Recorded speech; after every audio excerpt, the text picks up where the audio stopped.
Hello and welcome everyone to Championship Sunday of Defender Cup, the first event of Set 8 Monsters Attack. I'm your host, Lemon Kiwi, and joining us once again are people you know and love. It's Admirable, it's Mort Dog. How's it going, Admirable? Yesterday was pretty exciting. It was. You specified people that we know and love, but you mentioned me and Mort Dog, so technically I meant me and him. Oh, okay. I'm glad. We needed a fill. I'm just glad we expressed the plurality of it. Yeah, Day 4 of Defenders Cup is looking stacked right now, and I am really looking forward to seeing how these lobbies are paced out right now. Anytime you slice these apart, it is looking like there's some new names and some names that you will recognize as well. And since we have a 7-game day lined up here for us, Mort Dog, that means we have some extra TFT on the table. Yeah, it's going to be a long day, a lot of games, and I think as we go into those final, 3 games or so, it's going to be pretty hype as we, every game, try to figure out who's going to make it, who's going to not, what it takes to get cut off, and so I think those last 3 games are going to be a great way to end the weekend. We have so many games to get through, everybody. So in case you were under a rock yesterday and missed some of the action, let's go over the format. Let's make a speed run, okay? I'm gonna go real fast. We started with 160 players all the way back in day 1. From the top of the ladder snapshot, they competed last weekend. You didn't get to see it. It was off stream. Top 32 of those players actually already had a buy into this weekend, and the rest of those 160 players had to compete for those final 32 spots. On day 3, yesterday, in the middle of your screen, 64 players competed, and after 6 games, only 32 survived the gauntlet to compete into today. That's day 4 on the right side of your screen. On this final day, our players will compete over 5 games, reseeded every 2. From there, we cut our pool of competitors 32 in half to make 16 who will compete in a 6th game, and at the end, we'll be left with our top 8 to compete in the final lobby. And you can keep track of your favorite players and how they're doing live by checking out our public score sheet, which is posted in chat. So format's all fine and dandy. What are these players competing for? There's a lot on the line. We're deciding it all today. And it starts with the bread. Okay, $12,500, $3,500 for first, $2,500 for second, $1,750 for third, $1,250 for fourth, and we share that love all the way down to 12th place. Not everyone gets some money today, but you know. All players making that final lobby, the top 8, will be automatically qualified to the championship weekend of Corrupted Cup, which mark your calendars, it's next month. But most importantly, the best 4 players of today will cash in their ticket to the mid-set finale. And outside of placing into the top 4, if you're not new to the TFT, you know this. There are other ways to qualifying to the mid-set finale and regional finals using qualifier points from Defender Cup, Corrupted Cup, which I said was next month, and Mecha Cup in April. And if you're hardcore like that, go to riot.com/NATFT Esports for the longer blah blah version of all that. So that was the format speed run, y'all. We crunched some numbers. We went over the compositions to compare how last weekend was and how this weekend is going down so far. Biggest difference you're gonna see: top 4 percentage and win percentage of Duelist 6 at the bottom of your screen. Kai'Sa Recon has a lower win percentage between weekends. Even Misfortune fell off a bit. Admirable, what's up with all this? Yeah, I mean, you asked for a number crunch. Give me a sec here. And I'm coming up with a 15.4% for 6 Duelist on day number 3, and that's a lot better than they usually do. And we were talking about this before the broadcast, and I think that Dan had the right take on this, which this is, I think, pretty expressive to players and playing to the tempo of these tournament lobbies. Duelist is pretty much a tempo comp. It wants to capitalize on players when they have weak power troughs and are not spiking out super hard. And I think that's one of the reasons why we see such a big performance difference coming into day 3 of the Defender Cup with this, is that players are leaning very hard into Misfortune, like this is going to be a 4th spot from here. I think the same is happening with the Kai'Sa Recon, and players are cleaning up on their Viego play lines a lot better as we're starting to realize that this may be one of the peak caps that you have for a board in a relatively easy fashion. And so I think the tempo compositions are punishing the players who are defaulting into Misfortune, they're defaulting into Recon, or perhaps just defaulting in general as we see this spike. So I think maybe a little bit less creativity is taking place, and so tempo is dominating right now. Tournament play is a whole other level, whether how to play and the compositions you're gonna see. What do you mean I can't play Wukong 3 carry, Admirable? But we're talking, how do you go about balancing when you're looking at tournament play, ladder play, the challengers to the casuals? Like, how do you interpret these numbers for patches?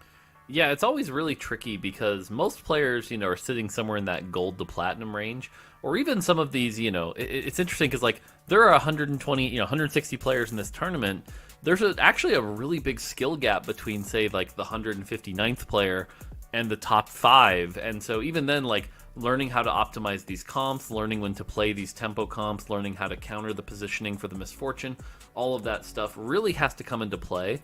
And so what's interesting is we have to balance, the perfect optimized play with the, the sort of general experience of players, the frustration, those subjective feelings that can be really tricky. And so stats like this can be really helpful for knowing what that peak is, but it is something we still have to keep an eye on with the more subjective feels, whether or not Misfortune's doing, great in these stats doesn't necessarily mean that we should be buffing Misfortune. So. Yeah, I know the numbers. You're like, oh, Misfortune has to be buffed, right? But I think everyone would boo you at that point. But I certainly would. I'm sitting right next to Mortog. Boo! Just buff my boy Wukong, okay? But let's look at the most buffed up top 32 players that made it to today. And you'll notice that some players got a little bit extra love. They got some point head starts based on their performance from yesterday. So the top 12 got 1 point, the top 8 got 2 points, and if you placed in the top 4, you got 3 points. And there is Iniko in Lobby A, our winner from yesterday. We got to interview him as well. Check out the VOD.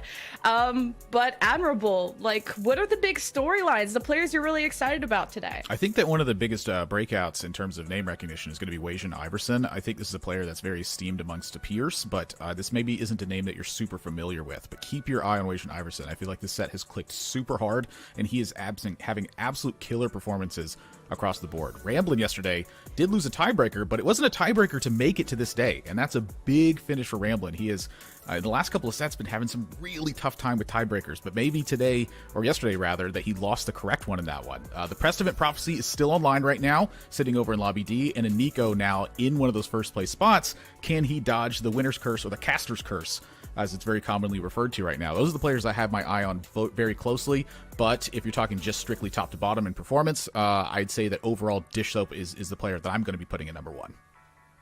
So I'm so glad that they get those point head starts, just to help out if you have that kind of warm-up 8th place game 1, at the start of today. But Mortog, what's he talking about this winner's curse? Iniko was kind of ill yesterday, but still only got top 4s. Yeah, so it's interesting. I've been casting, for a few sets now, and for whatever reason, it just seems like there's this pattern, this curse, if you will, where whenever somebody does the best in a particular day and does the winner's interview the next day, or the end of the day, the next day they don't perform very well. They just end up not making it, or they getting cut. And so for Nico's sake, I'm really hoping, this is his breakthrough performance, does really well, and doesn't get hit with that winner's curse that we've seen so many times before. It's almost crazy how much of a pattern it is. Maybe it gets in their head or something. Maybe they let their guard down, but hopefully he's not the kind of player to fall victim to that curse. Well, Admirable, when I feel 100%, I get 8th place. When he gets ill, he gets only top 4s. Do I need to get myself sick?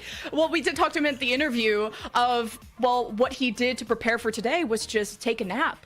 Yeah, I mean, get down with the sickness at this point. If you're just cranking out top 4s, give me at that point. I think a lot of it speaks to kind of just the level-headedness that Iniko has, where he's just very clear mind. He has an idea of where he wants to head with these, and at times the creativity will stick out, and he'll see something and perhaps chase that line down. I'm not really sure if that's an idea that crops up more in tournaments. That's something you'd have to go over piece by piece with pretty much every single player at that point. But I think Iniko has had a tremendous improvement in his performance over the last couple sets. It was strong from when I first recognized him. It's only gotten stronger since then, and I think yesterday is a testament to that.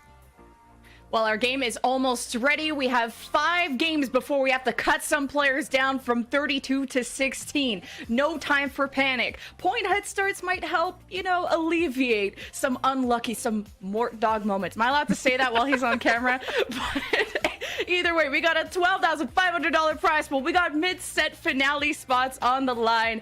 And we apparently have duelists available. I know, Dan, that's why we don't have him on camera right now. He's trying to crunch the numbers. Why are duelists good? He's consulting the philosophers. But, Mortog, would you disagree that duelists are bad? Or what's Dan on? No, I think duelists have a really good top 4 opportunity. So it seems to be consistent top 4. Now our game is ready. Carousel's about to hit. Carousel's not about to hit. It actually stopped turning. It counterclockwise, so we have to pause the game to get everyone in the lobby. I wonder if it's Setsuko's internet again. You guys have to choose the cursed lobby today. But Mortog, how did you also Mortog the first lobby? How did you do it? I'm just that good, I got my control panel over here, gonna hit those prismatic augments, first augment, gotta get those all ready to go, get the hype moments going. So that's just how TFT is, right? I just control every player's games from right here in the comfort of my own home. I just want you to get a perspective of like the actual field of view that we have here. He's got an Infinity Gauntlet on the side where he's just kind of snapping his fingers and making it happen. I know you can't see the it. Jewel Gauntlet. Yeah. Why do you think the camera's so zoomed in? You know, I don't need anyone seeing the secret stuff over here. So. Yeah, we don't need that happening. I'm going to lean into the duelist line a bit here because this is really interesting to me. Where in China, what we've been seeing from duelist lines is they kind of all in on 7 and they just chase down Vayne 3, and that's the main engine for the damage. In NA, I think we've been seeing players typically go to level 8 too fast, and in Europe, they're calling it pretty much a skill composition where it's a lot of little fine tuning, and you have to make that discretion of when you go the line. A couple things have to add up. So we're having 3 different regions have 3 different takes on where duelists are working, and yesterday it did have a pretty head start performance to it. Maybe NA's just kind of catching up with the rest of the regions right now. NA is trying to catch up, and finally we've caught up to our first lobby. No debate, I promise. Game 1 is ready of Championship Sunday Defender Cup. More Doug Admirable. Have fun. And here we are. We're going to be kicking it off into 1-4 right now, so players have collected a little bit of it. We're going to start off with a Nico, the head performer from yesterday. Nothing but top 4s, Mort. Look at this state he's in. He has a 2-star Blitzcrank, 2-star Renekton, a Riven and a Rammus on the bench already. Hey. And 2K. Like, this is a great spot to be in. We know he's only going to get 1 item or 3 gold here. Probably 1 item. So that's it. So we'll be down an item, which will make it a little harder to streak from here. But overall, great spot to be in. I think that, with the units, that's kind of putting together a lot of where that start comes from, for sure, as we get into a gold augment opening. But at the start of this set, when I was kind of pouring over some stuff with Ramblin', he actually had mentioned that he thinks that the 2-item start is the strongest opening that you can have because there's so few things related to economy generation at the early stages of the game right now. Being able to reach that 10 gold factor right away, he considered a very powerful thing. Yeah, I think that can definitely be really good for sure. I'm a big fan of that gold opener as well, especially if you get a buildable item out of it. Titan's Resolve here, probably not something he's slamming. The augment choice, I think, was a pretty safe augment choice here. Gets the phony frontline, and so in combination with the Renekton and the Blitzcrank, is just going to have a lot to chew through in this early game. And so if he can get something like that KL2, that's going to set him up for some big success through the stage. Yeah, Nico tends to play for tempo pretty hard in the early stages. He will try and hunt down 5 win streaks pretty consistently. He will actively challenge other players on that. I've seen him take very aggressive lines. And I think he's one of the players that I most commonly see not go to 10 gold because they're holding for unit upgrades at that point. So something to keep note about that is the wisdom that's needed to really put that together and have those 5 win streaks going. I think it's going to make him favor phony frontline very often because you're just getting that extra bit of damage in front of these units that are going to be able to attack and just crank out damage. The early game is very much based around auto attacks, and it's one of the reasons that AP isn't super powerful in the early stages. Yeah, for sure. And again, just looking for one of those big upgrades. Switching over to Bosso Kills here.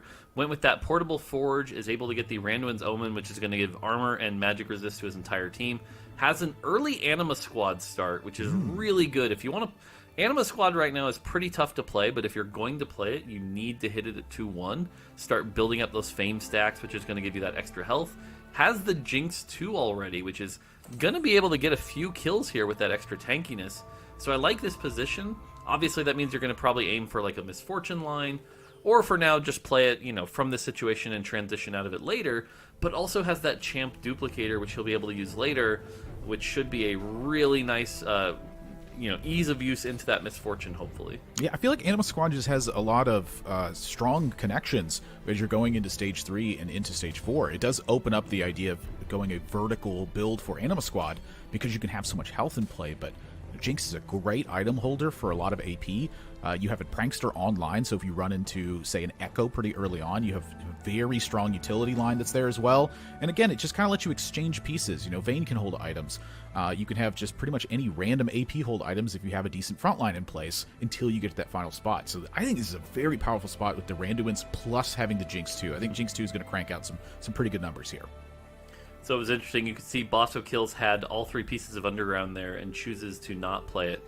Getting a look at the augments, we get to see Yogurt also has that Portable Forge. Soju getting the Duelist Emblem. That's a really good item. Not quite as loved as the Duelist Heart, which allows you to get 6 online earlier, but still pretty good there. And more interesting, I think, also will be the Threes Company pickup. So we'll have to see what 3 costs they were able to get out of the Threes Company. Yeah, seeing trade sector picked up early as well. A lot of players seem to be leaning towards the idea of tempo rather than the value lines early on. I will say that I think that the top-end players tend to do better with economy-related augments in the early stage than somebody who's even in the range of like the top 300 for that matter. You said at the start of the show that there's still a pretty big skill gap between those very top-end players and the players who even breached down to like 100 at that point. I think it's tremendously different. And then touching on the very close round, bow diff at the end on Soju taking Duelist Crest, which I feel like this is a relatively weak augment. I think it's strong early, but it has a heavy fall-off point. But Soju's pretty heavily favored playing into Duelist as I've been watching this play. Yeah, I'm a big fan of this augment. It opens up things like the Kaisa Duelist line to give you that secondary back carry, so you're not reliant quite as much on like the Zed. And then also, it's a very clear level 6 Duelist, which you're going to play already, but you don't have to carry something around like the Gangplank. You could alternate into something else. So I'm actually a big fan. Soju seems like he really has two comfort zones, right? He plays the, open in the early game and go for those big comps that come online in the late game, or he plays something like the Duelist here, which allows him to win streak. And you can see here has 4 Duelists, has the Kaisa, also has the static Shiv here, which is giving him multiple threats, and then the Rammus. We've seen some of the threat Kaisa Duelist also be an option here. So I don't know, I really like this position from Soju. Yeah, this is interesting. The Shiv Slam here is giving me some ideas that perhaps he has more intentions with the Duelist emblem, possibly. Not necessarily committing to going towards Duelist at this point, but if you have an MF with a Shiv and a Duelist emblem, honestly, she could put up some big numbers onto the damage charts there, where it's just, get 1 or 2 big casts and call it a day. She's going to sweep some boards if she has good frontline. Yeah, the other thing I want to call out here is that he put the Shiv on the Kayle, not the Kaisa, and I think a lot of players would kind of invest on their future carry and put that on the Kaisa. But I really like what he did here, because with all the Talons in the early game, if you end up on the wrong side of a Talon flip, as we saw there and the Kaisa dies, you lose a lot of your damage. But by splitting that, he's got 2 carries in the early game, much less risk of losing everything there. A Belveth found here on stage 2 as well. This is one that's really interesting to me, because this unit, I think, is very powerful in Stage 2 and the early parts of Stage 3, and can have a pretty heavy drop-off, but it would require you to really move these board pieces around quite a bit. I'm not sure I'm willing to sacrifice like a pair of Kaisas in order to get this in play, honestly. Yeah, unfortunately, if the Kaisa didn't already have the Duelist emblem, this is a hard slam, right? Duelist Belveth in 2-6, that'll coast you through Stage 3 and be very good. But because he's already got the Kaisa, let alone a pair of Kaisas, there's just no way. Now, this is going to be the hard fight, right? This is the 100 versus 100 matchup here. And the Rammus getting a really good CC here. But the front line just isn't quite as strong without that Randuin's. The Sunfire doing a lot of work, and we see the Jinx putting in. It's looking like it's going Soju's way, though. This is going to be great here. Just, again, the power of that 4 Duelists has so much attack speed. And so Soju going in with 100 health here, he's going to be loving that position. And again, that's where I think the comfort of that emblem, allowing him to play that strong unit like Kaisa. Yeah, Bosco Skills taking a big hit to kill the streak at the end of that. They still had 20 gold, as I saw, but Soju did not have 20 gold at the end of that. They chose to pick up units because they're holding just expensive pairs at that point. So a 5 win streak there is major for Soju on that one. Yogurt down to 64, Sphinx at 70, Zhao Dandan at 72. So pretty heavy on the low end side in terms of how much damage they've taken, but I am seeing a rocket grab here, and I'm seeing some items that could really put together some strong stuff. This is looking like a heavy roll down on 3-2 to stabilize his board position a bit, and it gives Yogurt some time to bring this online. Yeah, I gotta say, I'm not a fan of the Blitzcrank grab in tournament play. I think in ladder, the stats kind of get boosted because there's a lot of players that, aren't really paying as much attention. But in a tournament setting, you have to assume everyone's giving it their A game.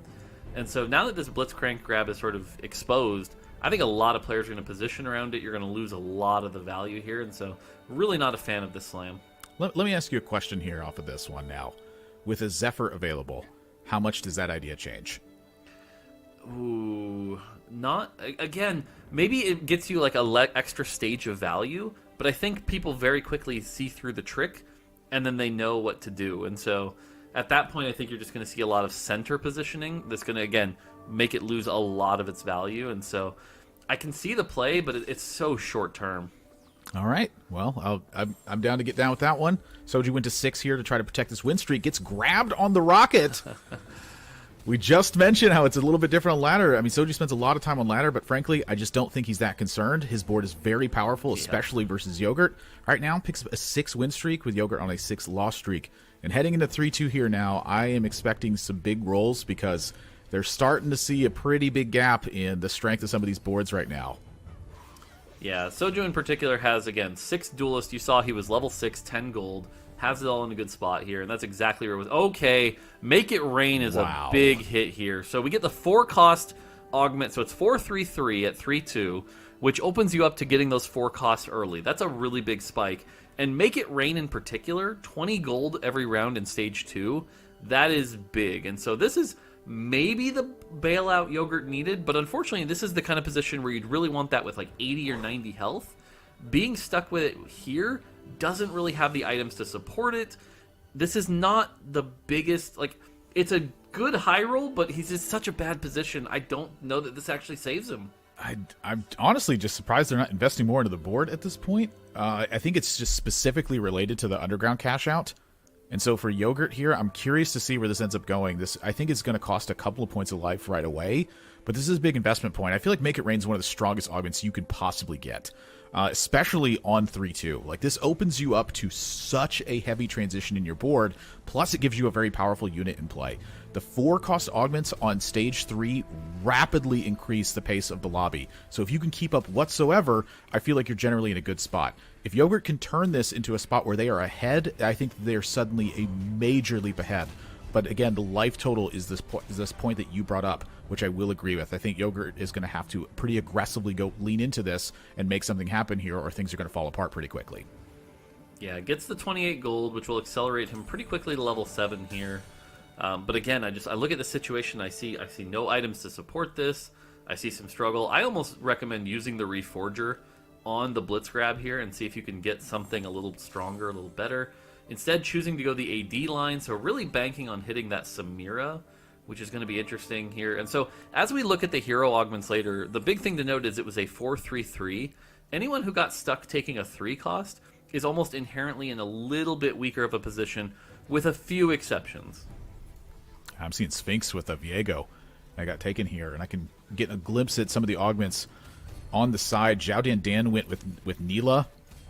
We saw Aniko go with Vayne. Everybody else has a 4-cost hero augment across the board at that one. So this is going to be a tough lobby, I think, to navigate your way through. But Aniko on a win streak right now. Did pick up support Vayne. There was one carry augment that got picked. That was by Sphinx with the Viego Heartstopper here. So now coming into the carousel, players have to put things together on this one. Yogurt's going to favor the front line here, picking up a cloak on the side. Is that... Do you see what I see?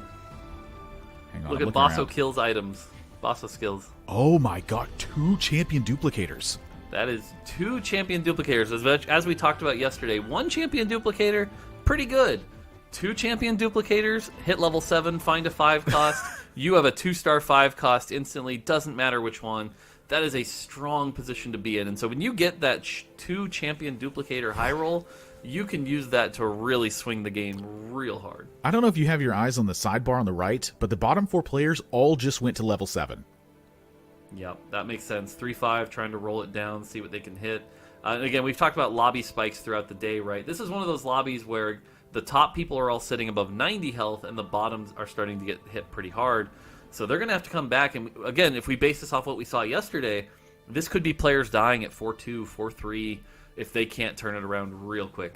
Yeah, not a lot of big slams in terms of the units that cropped up on the sidebar there. Ramblin is going to stick on 6 and focus on economy for a bit. I think healthy enough to justify this. And again, a pretty strong front line here. The Eternal Winter plus the Stone Plate here. Stone Plate, not a very commonly slammed item, but sometimes you just need defense in your front line to make sure that you have time to pick off some of the units as you're focusing on economy for a little bit. Just not a ton of time to do it, which may change the pace of play there.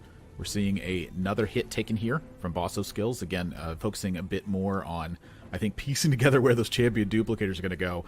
And Yogurt here, I think, is a player that's really going to have to put some stuff together. But they picked up a win last round. We're seeing 20 gold come in, and you have a mech frontline with like the 2 premier items that you can have from this. I cannot imagine that Yogurt is thinking about doing anything other than getting to 8 right now. Yeah, right now you look, he's got the Misfortune, he's got the Samira, and he's got the Draven. This is the typical 4-ace mech build that, if you can pull it off, ends up very, very capped out. If you look at those stats we saw from the tournament yesterday, the few times this board was able to be hit, it did very well. But again, that's going to require getting to that Mordekaiser. Now, the nice thing with the Make It Rain is if you're going to make it there, getting that extra 40 gold by the time 4-2 rolls around can really help those odds. But it is still a level 8 roll down for a specific 5 cost. But the other thing that can help is if that Mordekaiser shows up on the 4th carousel, we know there's going to be 2 5 costs, so you've got a 25% chance of hitting that Mordekaiser there. That's going to be the big spike that Yogurt's looking for. Yeah, you also have, there's 2 minor things to note where there's potentially a spike of Tome off of the creeps here, and there's also the 4-2 Augment, which could grant you an ace. Ooh. So I think in a pretty good spot there, and then we're getting a glimpse at what Make It Rain does. This is a very powerful augment, but you have to be positioned for it, because inherently all it's giving you is value. You have to turn the value into something, but when you know what you're looking at, that extra 20 gold every few rounds, that is a major pickup. It's just one of the most powerful augments you can have on 3-2, if not I think arguably the most powerful. Yeah, this is an interesting position here, because he has the 2 champion duplicators, and you know your gut is to greed for those 5 costs here, but could have saved a lot of health, possibly got a lot of anima stacks by slamming that now and just having the 2 Misfortune very early. So interesting choice of strategies here for Boss of Skills, but I fully expect at 4-2, we almost want to stick around here, because at 4-2, he'll see the augment, roll it down, and hopefully hit a big powerful 5 cost, maybe something like a Fiddle or an Urgot, and be able to turn that into a big finish here to support that Misfortune. We saw Yogurt go to 8 on the sidebar there. So 4-1 level 8, and did find a Misfortune 2 at the end of that round. So that board's seeming like it's really coming together here. Boss of Skills, I think, relying on the fact that the Randuin's is in place here and able to really clean up a lot of the board strength that you have. It's giving you a lot of MR and armor, but is it providing enough here? This board is very powerful on Zhao Dandan's side, and the MF not able to claim enough here, but I think Boss of Skills is comfortable with their life total, with the amount of gold they have, that they can get to 8 and put something together. And we're starting to see the power that all of this gold is really putting together here. Fiddlesticks in play, plus a big front line, 3 Defender, 3 Mech on the front, and you are hunting down Ace at this point. Can it come online there? Yeah, the big challenge now is, ooh, that's an Anima Squad crest. That's really good. That's going to allow 7 Anima pretty easily. The big thing that worries me now is we know Misfortune is a hotly contested unit, and so not being able to get that online with these champion duplicators worries me a little bit. Again, looking for whatever 5 costs he can find here. Hasn't hit a single one yet. Is out of gold to roll down, so we'll have to see what he can hit. He's going to go ahead and sell the size. I like this play, actually, not going to 7 Anima Squad. It means he doesn't have to play the Nasus or the Silas, which are 2 weaker 1-cost units. Is able to play stronger units and still hit that 5 Anima Squad spike. Hits the Sejuani 2, that's going to be pretty nice as well. But again, the longer you hold these champ duplicators there, the less value you're getting out of them, the health is going to go down here, and so I really want to see these get used really quickly here. Yeah, I'm curious how these items are going to end up pacing out too. Not exactly the strongest item bench for Boss of Skills here. We're seeing a Hacker into the backline with Guardbreaker and a Giant Slayer. But mana tends to be a very powerful thing for Misfortune. You're going to want some sort of generation on that, or you're going to want to have a frontline that's so strong that you give time for this unit to really get online. If you don't have one of those 2 things, Misfortune's power is weakened by a lot. And right now we're just seeing Ramblin kind of steamroll the board here because Boss of Skills hasn't been able to get together the strongest frontline possible right now, and just how much time it took for MF to get online. She's not swinging the board state quite as hard as possible here, but when you got 20 more gold cranking in, keep those numbers going. Let's find the strongest front line we can. Yeah, it's interesting. A new position has opened up here, right? We have the Leona, we have 2 sets, we have the Aphelios, passes that. So there's a couple options he could go here if he's baited, but clearly has something in mind. Are we going to see an Anima Squad Leona 2 here? That's the interesting part. Well, there's Sunny right now, so not the best at the moment, but this is kind of like an interesting idea that was brought up to me where, Jaina can kind of be a frontline tank where she absorbs damage, get 1 cast off, and hopefully that buys you enough time with it. It's an interesting idea, and I've seen it have some success, and I think that one of the matchups where it can be most successful is against Viego in particular, because that stun can disrupt the way his ability is going to work. But another loss coming in here for Boss of Skills, as Yogurt has a win streak that's taking place right now, Does not hold the win streak, however. So this lobby feels like it's getting very powerful. Players are starting to hit some stuff, and we're seeing a pretty big drop-off from first place to fourth place right now. But then it kind of just cascades its way downward right now. So I think that this lobby is still kind of in contention for a lot of players. Yeah, I really have to call it out here, because how much health could we have preserved if we had an MF2 or something like that with those 2 champ duplicators? He has had those for about 50 health points right now, and has instead chosen to kind of greed them for the late game option here, is down to 15 health from a really rough spot here. And I think this kind of just shows where we're talking about how this entire tournament has been dictated by a really high tempo play. Choosing to greed like this feels like a ladder play. It's an interesting thought. You know, to me it expresses a lot of confidence, but that's not necessarily associated with wisdom at that point. So I'm going to agree with you on it. I would have slammed these champion duplicators a lot sooner, but you know, I'm also not an extremely high challenger level player. I know what they're doing, and I see what they're doing. I could explain it really well, but making those choices myself is a lot tougher. You're under time pressure, and you're processing a lot of different things. It's a big train of thought that's taking place. So for Defias here, this board is very weak right now, and 6 Laser Core is the hard carry at the moment. So calling it out, Bosso Kills did hit the MF2 just now at 16 health. We'll have to see if it was with the champ duplicators or with a different roll down, but clearly something to spike that board here and maybe try to save his health. Meanwhile, here we're seeing 6 Laser Core kind of do pretty well here. The power of that 6 Laser Core spike knocking Soju out, who's now starting to struggle. This is kind of an MF2 difference that you're seeing with how much you know, units have fallen down in that spot. Still a champion duplicator on the bench for Bosso here, but this needs to improve. It's clearly not strong enough. 7 Anima squad with, I'd say, a reasonable front line is not enough to make it right now. So what is missing from this? Yeah, unfortunately, without the mana generation item on this Misfortune, it's just taking way too long to cast, and the front line isn't survivable enough. You've used all the items to get these Anima Squad emblems, you've got the extra armor and MR, but that's still just a Sejuani with a Sunfire and not much else. This is not the position you want to be in, and I don't like this positioning also. You're playing around the Janna, but that health shield probably isn't worth it on the Misfortune being clumped up like this, so things like enemy Jannas, Senna ults, are just going to get clustered in there and do even more harm to your team. This has been a set where it's pretty rough to group up like this, so I'm just not a fan of this positioning. Yeah, I think that the positioning here was related specifically to matchups that Bosso was looking at here, and unfortunately he's going to take another hit from this. The clump didn't work. It's a Z1 that's carrying all these drones around.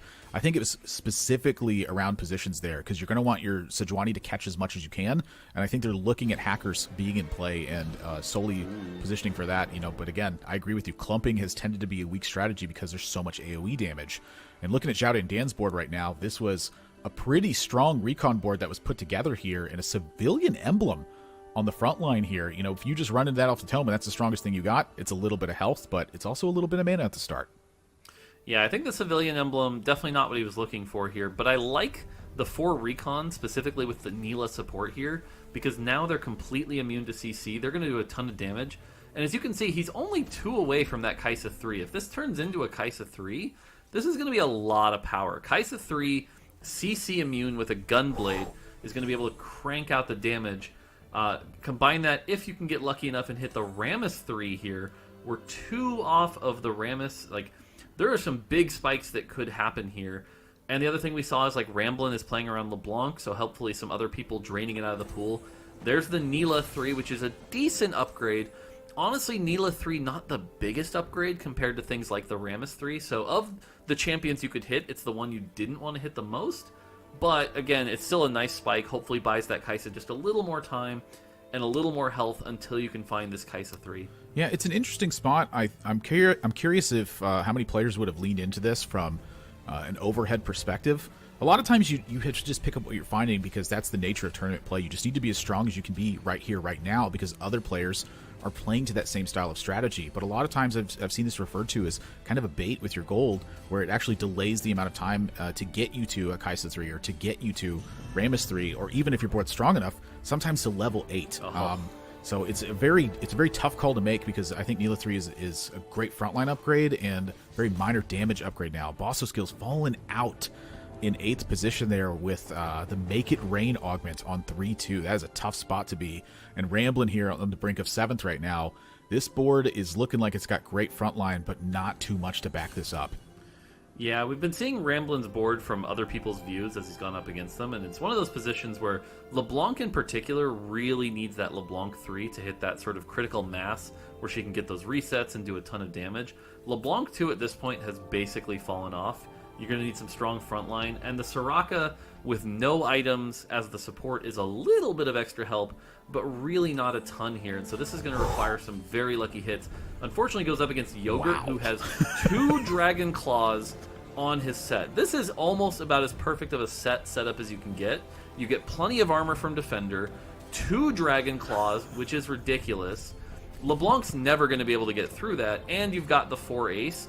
This is the composition that, again, Yogurt's managed to pull it off. He came through, and this is the comp that everyone on ladder is always afraid of, right? In these lower-paced lobbies, if you can get this comp online, there's not a lot that can beat it right now. Ramblin falls out at 7th place. The admin for Ramblin was on kill, gained 25 AP, so he was hunting down the chain reaction where it snowballs the board.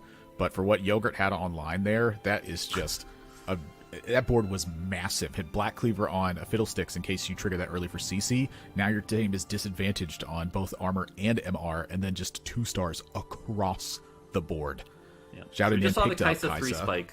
We just saw the Kai'Sa 3 spike. That was pretty big. The Viego here, this is not one of the stronger Viego setups here, and I imagine against this Neela 3 Kai'Sa 3 might actually struggle unless he gets a really lucky crit on the Kai'Sa. But again, being CC immune, I feel like this is going to go very easily in the Kai'Sa's way. It's kind of interesting. You know, a lot of times if Viego gets the pop-off, it changes things, but not able to heal up too much here. And so Kai'Sa able to overtake this one, and there's just not much damage left on Sphinx's side of the board here. I will say Renegades, I think, is a very powerful composition, but you've got to get everything online, and if things don't line up, you definitely have a slow bleed out. And this lobby was very powerful, so this is not a bleed out strategy here if you were not sitting in like 90+ health coming into a spot like that. So Fallen out at 6th place here. Soju now at 9 on the brink as we head into Stage 5 Carousel. So players picking up full items here to try to support this, or maybe picking up a 4 or 5 cost that completes a board.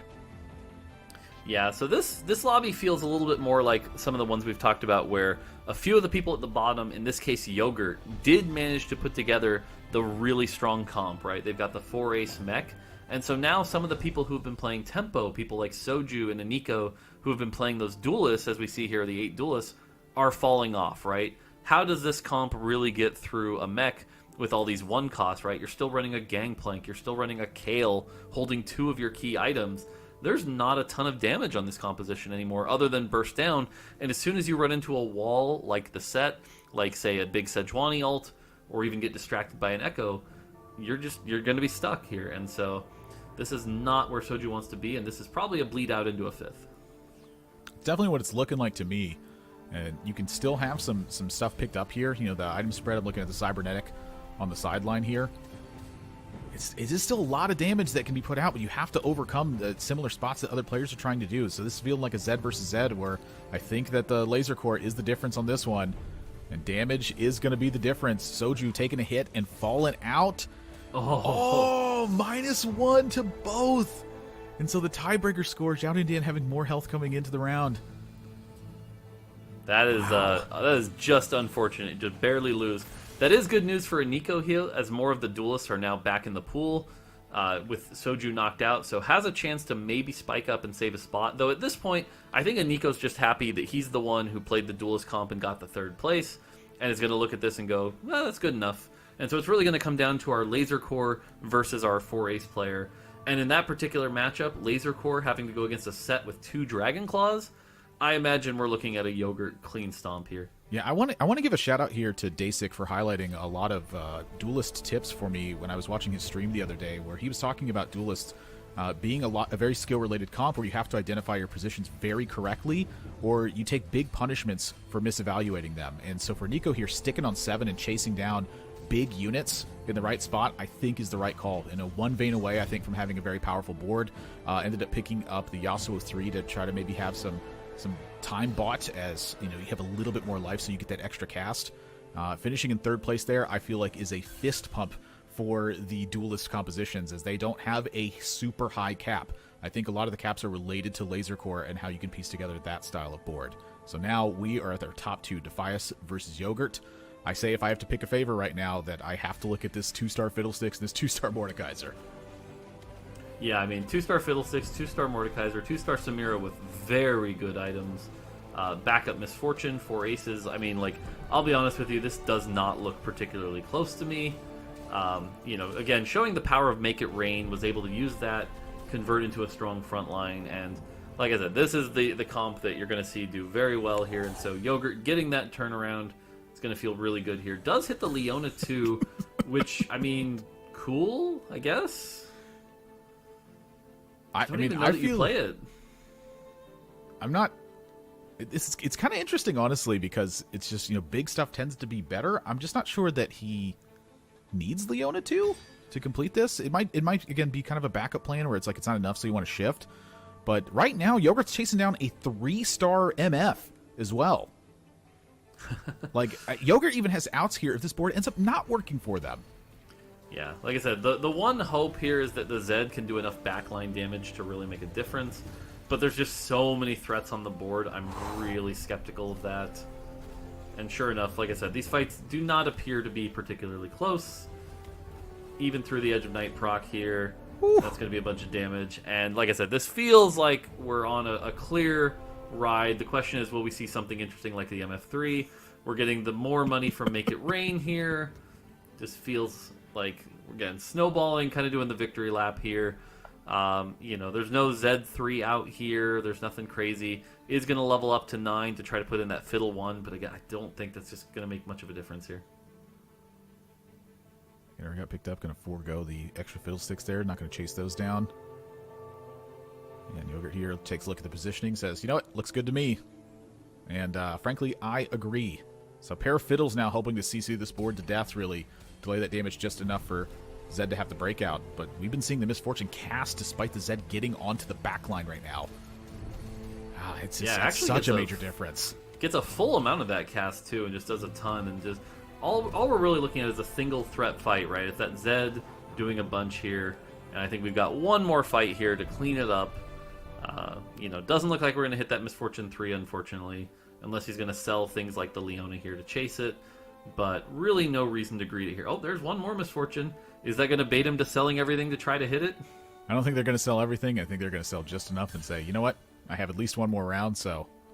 plus the carousel that's coming up as well, so I think it's a big part of the chase here as well. Is if somehow you manage to lose this fight, there's also an MF that could be hanging out on the carousel to clutch a big win here. Position change. Nope, going to swap back for Yogurt last second.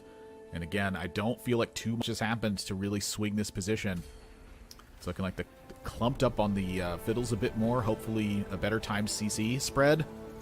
Does get some CC on the back line here, but again, Misfortune getting a full cast. This is just too powerful of a board to overcome. Yeah, I feel like there should have been some more attempts to try some different positioning. It felt like the same positioning was being tried every time, but as predicted, Yogurt managing to get the 4 ace comp going. Easy win. He definitely made it rain this game.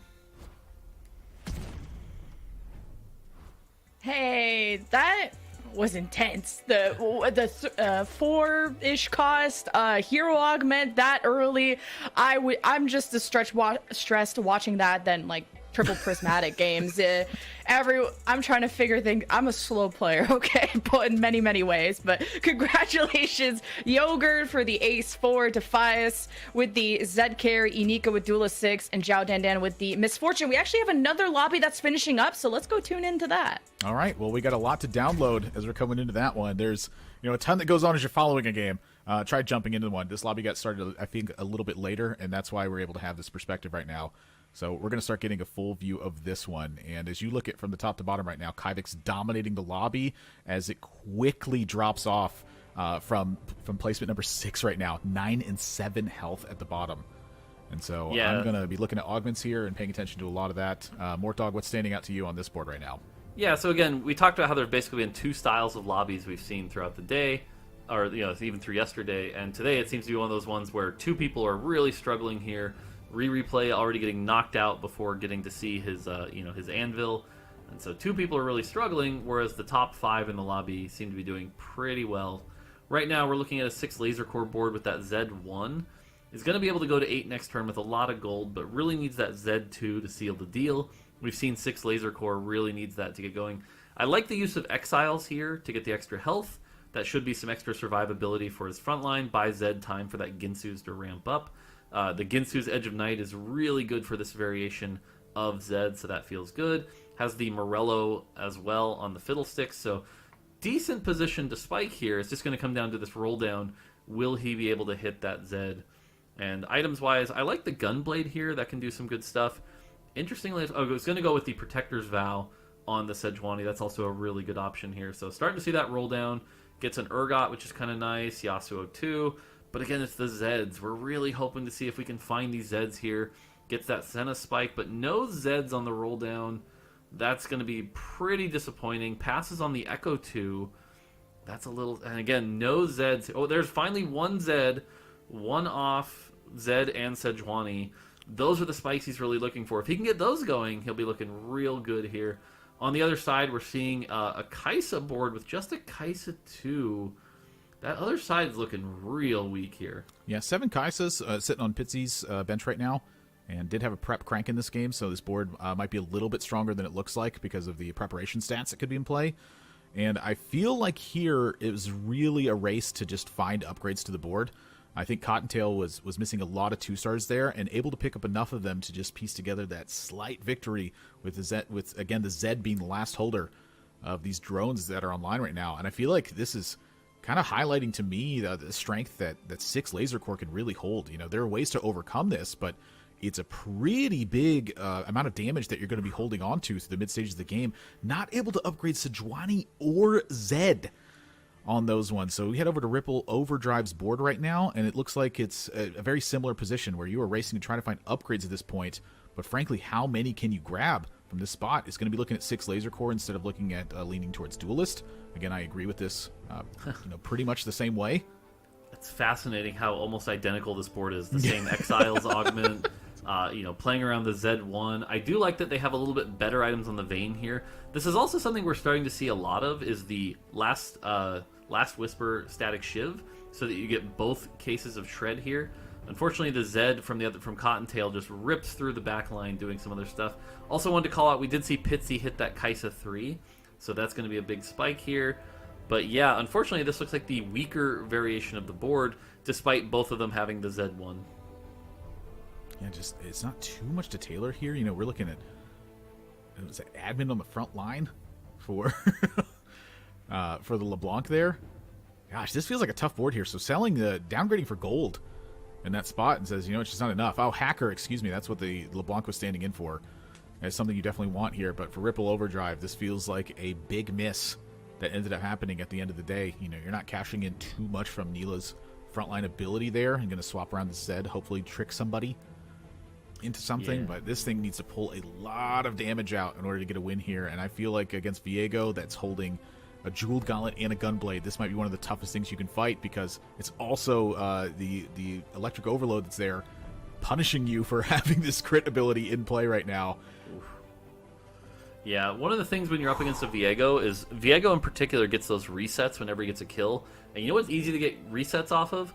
1-star units. And so when you make that move where you're lowering your quality of your board to try to get that 2-star Zed, you're risking a lot of those big resets. And unfortunately, Pitsy, despite hitting the Kai'Sa 3, ends up going 7th with it. So that's got to be a really disappointing finish for him, which again gives Ripple the 6th. And Ashmu, on the other hand, we saw was really struggling earlier, so getting a 5th from this position, that's going to feel good. And so now we've got that top 4 that we said have been dominating kind of from this point on. Hey, maybe Ashmu can piece together a 5-win streak here and find themselves in a 4th. You know, it's a pretty big reach for the stars that I'm asking for in that one. But I'm not saying it's out of possibility. Pros beeline for the Shroud here, so very much focusing on utility. Buy time for the Samira to get the job done here. 4 aces online as well, so you have some pretty high points of power that are available. Eye is on that Zed, it feels like, though. Yeah, this is, again, we saw this win the last lobby. This is about as good as it gets. You've got the Dragon Claw, Redemption, Protector's Vow set. That's a very good front line. The Dragon Claw and the Redemption healing % health, which is going to give it a lot of healing. You've also got the Gunblade on the Samira, providing even more healing. And then the 4 aces giving you that 30% execution. So things are dying very quickly here. There just aren't a lot of comps right now that have the setups that can do enough damage to rip through that set. allowing the Samira to stack up that sure shot damage, the Misfortune to do well.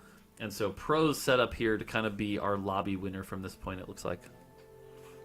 So you're going to run down this final little battle that took place here. Ashmu did get a win. Cottontail and Jukyu getting losses in that spot.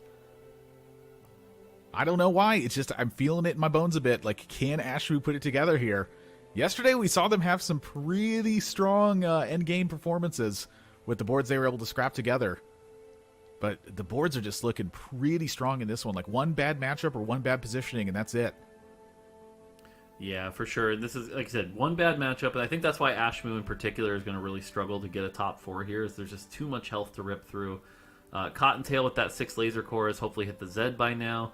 Now we can see the Viego Misfortune board here, but again, this is really struggling. Oh, no. Oh, look at the Viego just walk around and go, "Hi, Samira, I would like to play," but then chooses to go the other way and ignore the Samira, so that's a little unfortunate.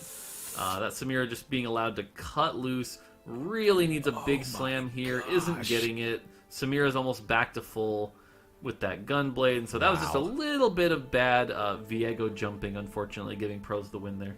Jukyu getting a loss, Cottontail getting a win. Ashmu with another win there as well. Ooh. You know, the wraparound onto the corner unit, that's one of the scariest things in the game, I'd say, for your backline carries. But because Viego's going to jump to those other spots of the board, it looked like it was pretty safe. The talent came in, and then the Misfortune just not being able to close off that execute threshold for the ace at the end. That's what bought that win at the end of the day. And so, again, pretty close, I'd say, for those middle spots. Pros here looking like they're the favor at the moment. And for Ashmu, 2 more rounds you're going to need wins for if you're going to find yourself in a top 4 position.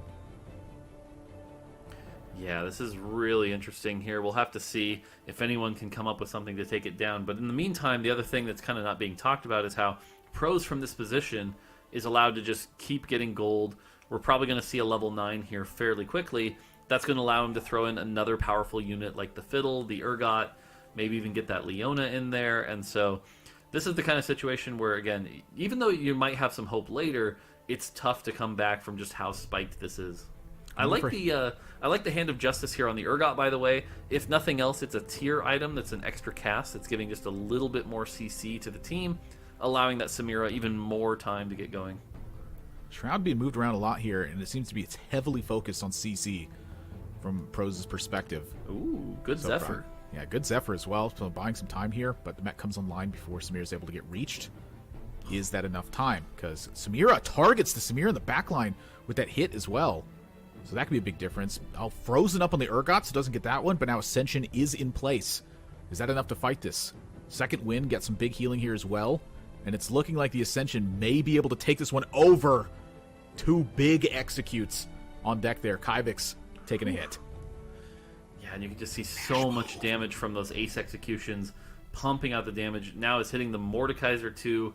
That's even more damage here. And so, like I said, Pros feeling really good. Have to call out, though, that Ashmu, proving me wrong here, getting that 5-game win streak, as we talked about, might be able to turn this into a top 4. The 1 HP comeback.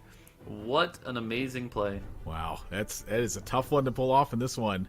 And we see that Cottontail is going to be faced here. Is that a ghost or is that against Pros? 2-star Fiddle. It's the ghost of this one. So Cottontail is on deck with another fight here. My eyes on Ashby right now. Got the win streak going. You need one more win for this to be real. Yeah, the nice thing here is does face against the Ghost where the Hacker does not work, so the Zed doesn't jump to the back line, has to get through the front line, allowing Samira to just go to town. So it should be one of the easier matchups for him, knowing that core weakness just isn't even there. Is able to get the win here, and so, God, we've got a really tight finish. Wow! So Cottontail knocked out Ashmu. What an amazing day. I mean, what a finish there. Yeah. You're sitting at 1 health for it feels like eternity. And you squeeze out a top 4 there, and Jukyu on deck now for potentially a 4th here. Like, this was looking like, top 3 easy. And then suddenly it's just kind of falling downhill from there. I think it's going to be tough to beat Pros' board right now. Kyvix we saw go to 9 as they saved up a bunch of gold here. Pros is pretty much just working on the cap out at this point. Anyone that faces Pros right now, I'm very worried for.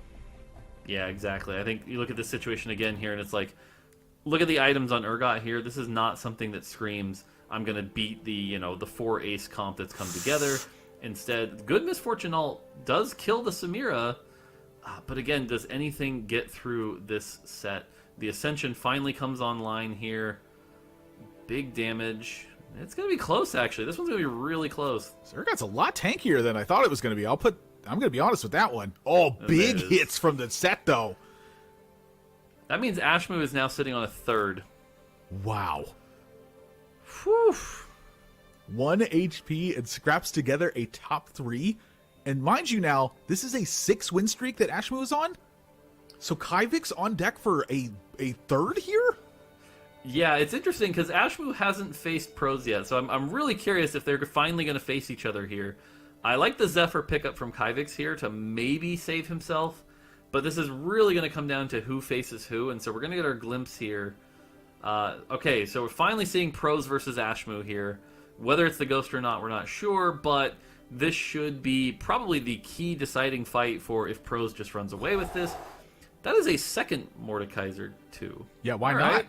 All right. You know, when you're running away with it, why not run 2 Mordekaisers? Yeah, I want more Mords. More Mords? Yeah, right, Mords. Amazing. Show him who's the real Right. Kaiser here. Yeah, this still feels like it's pretty easily. This might be the end of the Ashmu luck, unfortunately. Strong Zephyr. Battle Mage is here. You got a Leona 2 online, but it's not the target you want. Fiddlesticks isn't a bad target, but it's not the set. And so 2 Mords here I feel like could be the difference. The Viego doesn't get a chain pop off there. That's looking like it could be the end. Aurelion Sol almost picking off the Samira in the back line too there, but that's looking like that win was locked in. And indeed it was. Ashmu fallen out in third here. There's not enough damage online to push Kyvik's lower than that. So it looks like Kyvix is going to win his fight. It's hard to tell. Yeah, so definitely a third for Ashmu. Again, 1 HP to that. You have to be happy about that. That's 6 points. That's going to feel good. And so now we're in the situation where you look at Kyvix's items. They're just not quite as good. So, well, they're pretty similar. But yeah, actually, this will be close. Maybe it's just going to come down to the Mordekaisers here. But definitely the 2 players playing that 4 ace mech, really strong, really capped end board with those 5 costs. Got the Fiddle, got the Urgot. This is definitely the peak board that you can kind of put together right now. Yeah, 2 stars is going to be one of the differences that ends up here. And the center for the Urgot here. So you're going to Zephyr the other Urgot real quickly. It's going to delay the cast. And I think you could be right. Mordekaisers could be the difference here. Wow. Yeah, those Mordekaisers have basically deleted most of the backline right now. And so now Ascension comes online. And with Samira still alive, this feels like the end of the game here. Yeah, I can't imagine clawing out of that scenario there. Whoever Samira dies first is usually the player that dies first there. So locks up a big win. Pretty dominant as to get to level 9 and cap out that board at the end. That's there is a saying, more Mordekaisers make you wiser. At least it's got to start today. We almost saw an MF3. We almost saw a Mordekaiser 3. That was from the other lobby. But anyway, congrats, pros, topping lobby B. But let's zoom back to lobby A, where Yogurt won with the ace 4. But speaking of Yogurt, more, you said something interesting. You mentioned that in tournament play, that the Blitz hook, the rocket propelled fist. And I've heard that too, that it's usually not as popular, not as good in tournament, just because people are smarter, they're better, and they actually scout. Do you find that it still actually has value because maybe you still guarantee a kill, or at the very least you're worsening the position by forcing carries to be centralized? It can be a health preservation tool, especially if you get it early. In stage 2 and stage 3, like you said, it might get a couple kills, it might catch a few people out of position, and so saving some of that early health, you might exit, a lot higher health, and so come to the end game. I think very quickly, though, by like stage 3 or 4, when people start to have extra units that they can use as bait units, that's when it really starts to lose its value. Oh, okay. Well, keep that in mind. Ladder only hook. Got it. But Admirable. We saw, like, I mean, a ton of really cool augments from Lobby A, but one specifically that I find even myself not sure how to build around. Vayne support augment into the night, where it's picked up by Iniko. Very strong performing augment, but what's the strategy around how many Edge of Nights do you build for your composition, and how hard do you need to prioritize it? I think it's going to depend on just how your board's getting, pieced out in that situation. I think if Zed is going to be your primary carry, obviously you're going to want Zed to carry an Edge Knight. It's a lot of attack speed plus an evasive tool that you're getting.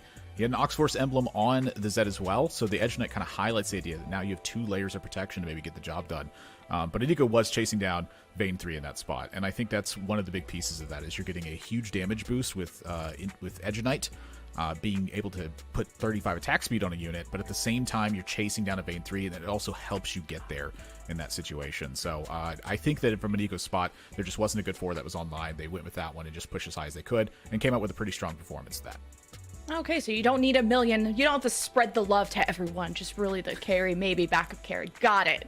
Only love for me. But we actually got we got the lobby winners from other places. Let's go check out the compositions that we saw. Oh, look at this. Samira, and a Spellslinger LeBlanc 3 carry, and then an Ace Fiddle Misfortune carry. I wonder if I would love to see an Ace Fiddle, but we didn't.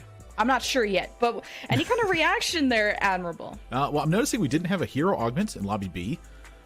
That's a lot of times a big deal. Players are going to heavily tailor their augments coming into like 3-1 and 4-1 a lot of times by changing their board position. So for a couple rounds, you can get weakened. And in this lobby, there was no real payoff to it other than maybe the augments changing out a little bit.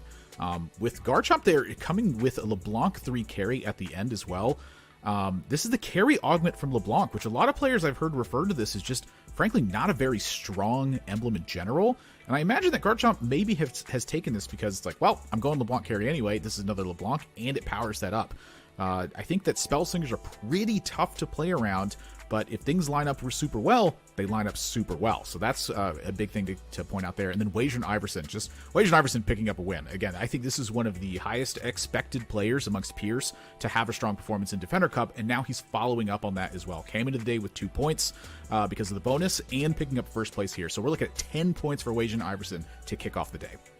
Yeah, Wajan Iverson finished 5th overall yesterday, so that's where those extra points came from. Let's look at how kind of the overall scoreboards shaped up of who really was down bad. No, Prestovin! The prophecy!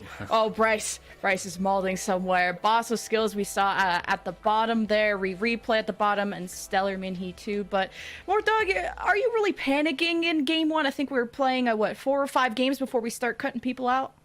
No, I mean, we only have 5 games today, which is a little tighter, but I think this is one of those cases where you have to just keep a strong mental. 1/8 is not going to ruin you. But the other thing to note here is that the points carry over, even if you make from game 5, 6, and 7. So the scores are going to be pretty important here. But for one game, you just have to let it, bounce off you, keep a clear mental, and keep going. It's after a second game, maybe if you get an 8th, maybe you start to panic a little. But for now, keep a cool head.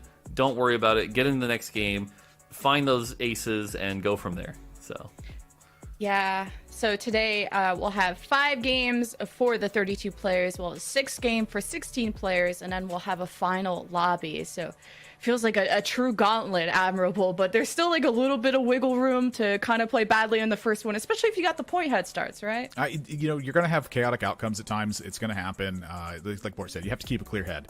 But frankly, I think that's what we see a lot of players coming into the top 32. Is one of the reasons you make it here too, is because you stay on guard and you play the game.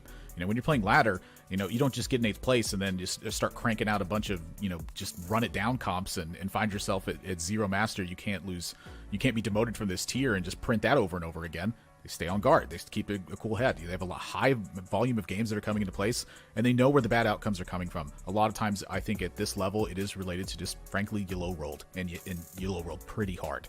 I think that Prestovin is one of the players where that mostly happens because most of the time when I've watched Prestovin's play, he seems just completely unaffected by bad outcomes. He's looking at it trying to be like, well, what did I do wrong in this one? He's just very focused on where the lines are, and he plays them pretty cleanly. So, coming out in 8th place, again, these are high tier lobbies here. So if you are not just completely on point the entire time, you miss one little thing, it can completely change the scope of it.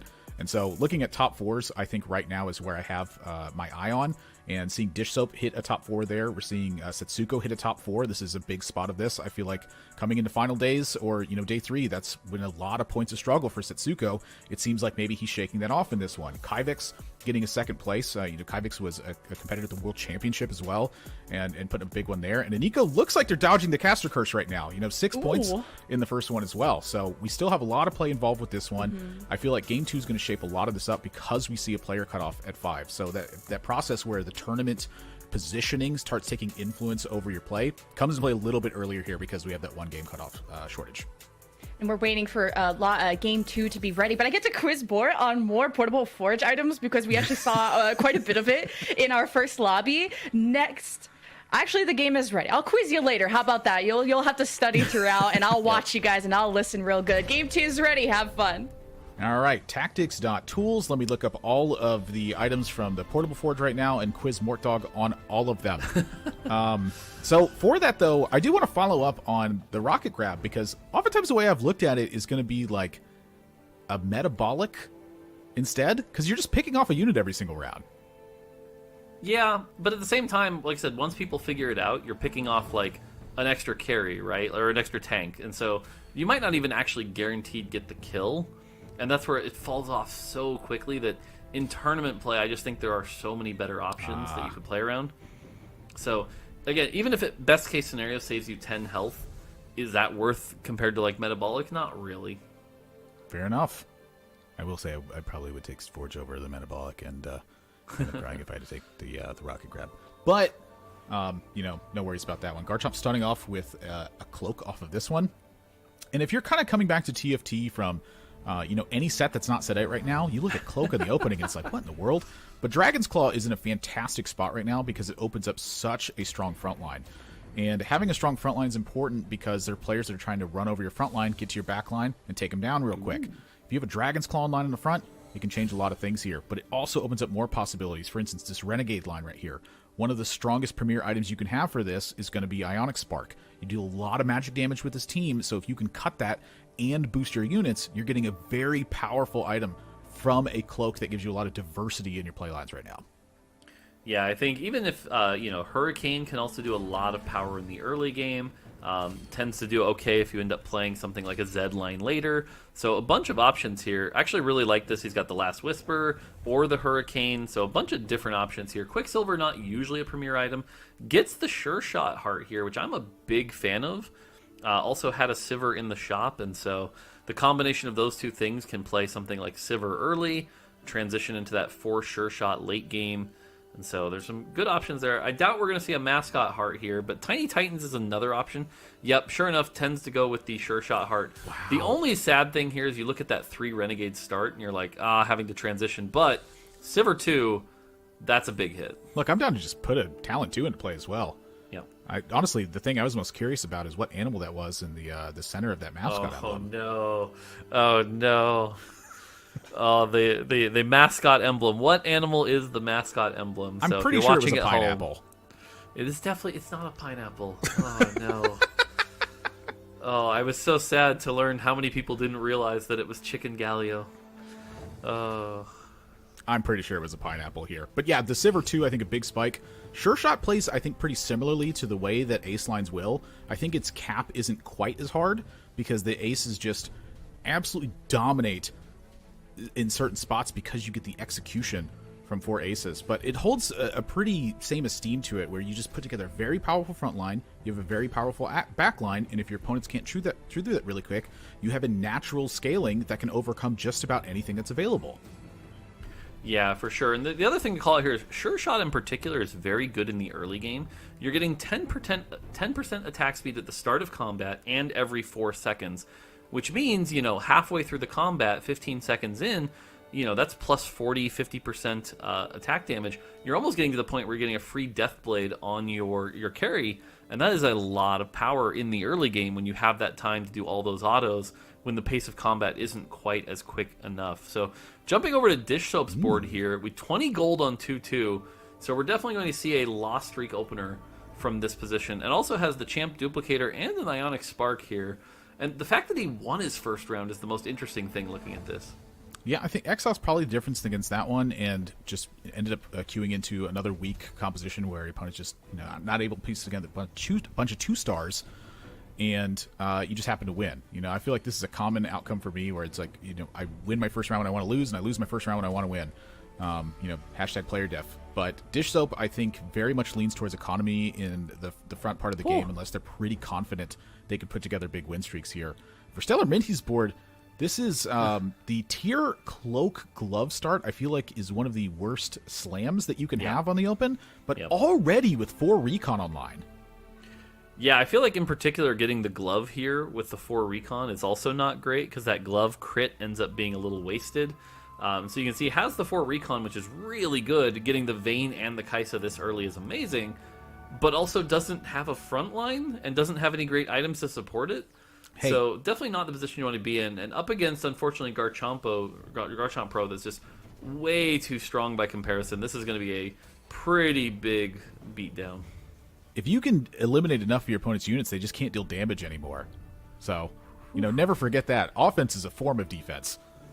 It's true. If you want to skew the view enough, anyway, like I tend to do. So Cream down to 78, Stellar Mini to 88. Clear still in the fight right now, and that's versus Dish Soap. So Dish Soap taking the loss there in that one, and is going to dip to the first pick on the carousel here. Wow. Yeah, although he already has the Ionic Spark here, so really probably just going to look for like a 3-cost, something that he can pair towards whatever he's heading for. Instantly. Yeah, 3-cost. That's probably looking at something like a Viego here because you've got the Ionic Spark, got an extra rod, can go from there, and has that Champ Duplicator, which is pretty nice. Robin slamming the Warmogs, that's a big favorite of mine for tempo. Not as popular right now on the ladder, though. A lot of people know that it kind of falls off. It doesn't work very well on, say, something like the mech set. And so Warmog's definitely not as popular, so interesting to see Robin slam that. Robin very much plays for tempo in a lot of these spots. I think it's one of the premier points of his play is that he understands these lines super well and has strong technical play from that aspect. He just is not going to mess it up very much, and I think that's part of what highlights the strength and the consistency that Robin has had. It's just almost no matter what spot you put him in, he's making deliberate choices and just avoiding bad ones. It's a great way to play TFT, frankly. If you just don't make bad choices, you're typically just going to have strong outcomes. It's true. Just don't make bad choices. Just get right. good. I like the strength of the board here. What's interesting, though, is, again, with the Warmogs and only having the 2-item start, is kind of lacking direction. Also not prepping anything right now. So it'll be interesting to see what the 3-2 augment is. If it's a hero augment, will it give him that direction he's looking for? Unfortunately, matches up against one of the other strong players in the lobby. And this is really not a great situation to be up against the Thieves' Gloves that rolls the Gargoyle. And so it's going to be really close. Some bad fight RNG here. And I think Lulu cleans this up. It's going to be really close. Second. Drones? Oh, the lasers! Oh, Robin has got to be really happy about that. That was a very close fight to keep the win streak going. Yeah, that's a big hand clap. In my side anyway. So Robin here on the brink of a 5-win streak with 30 gold already. Big shout out to Warmogs here with 2-star Defender frontline. Let's get enough time for the laser cores. The drones will clean up the work. Yep. Calling it out, by the way, looking at the augments, the one thing really interesting that immediately jumps out here that we haven't already covered is Cream is at 70 health but has consistency. And so consistency is going to reward you double streak gold here. Cream choosing to go on that loss streak, trading that health for that gold, but should be in a situation where, unless he messes this up, will be at 60 health, which is pretty low going into the PvE round, but probably close to 50 gold. And so it'll be interesting, unless he faced Dish Soap. So we'll have to see how the Dish Soap versus Cream losses. And so you can see the loss of Cream there, taking 10 damage. Sure enough, 60. So 40 health just in the first stage. Yeah, it's a lot to take, but this is a commonly accepted line with consistency because of the snowball effect that a lot of early gold can have in these situations here. Again, this is like the accepted line of this. It's like if you have consistency, go onto a lose streak. We did see a difference of this at the Dragonlance Championship, though. We saw a player open with consistency into a 5-win streak from that spot instead. Yep. And that is like one of the scariest openers that you can face in a lobby. Like if you see a player with consistency put together a 5-win streak, you're like, okay, I am playing for 5th. Yeah, the nice thing here is you get the streak gold from both the 2-6 round and the PvE round. So that's just an extra 6 gold from there. And so we see here Level 5, 50 gold, has some good items. So like you said, now can we turn that around? Will he try to level up and spike here? Or will he greed maybe 1 or 2 more rounds to then convert it? Because again, every round he can continue to lose streak here is an extra 6 gold. So that is a lot of value. I mean, this is a ton to put together here. But again, at 60 health, you're going to have to be deliberate in your play, and you're going to have to piece something together here. He's going to go for 4 duelists, plus the Kaisa to try to clean up this round. And the items here, there's a lot of strong stuff you can do here, but I imagine that Cream is going to want to see the augment first. Because again, kind of still lacking a bit of direction here. You have a locket, so it leans you towards duelists, but I'm just not sure that's the spot you want to lean towards. With the consistency opening and a 60 health start, like playing duelists from behind doesn't feel like the call.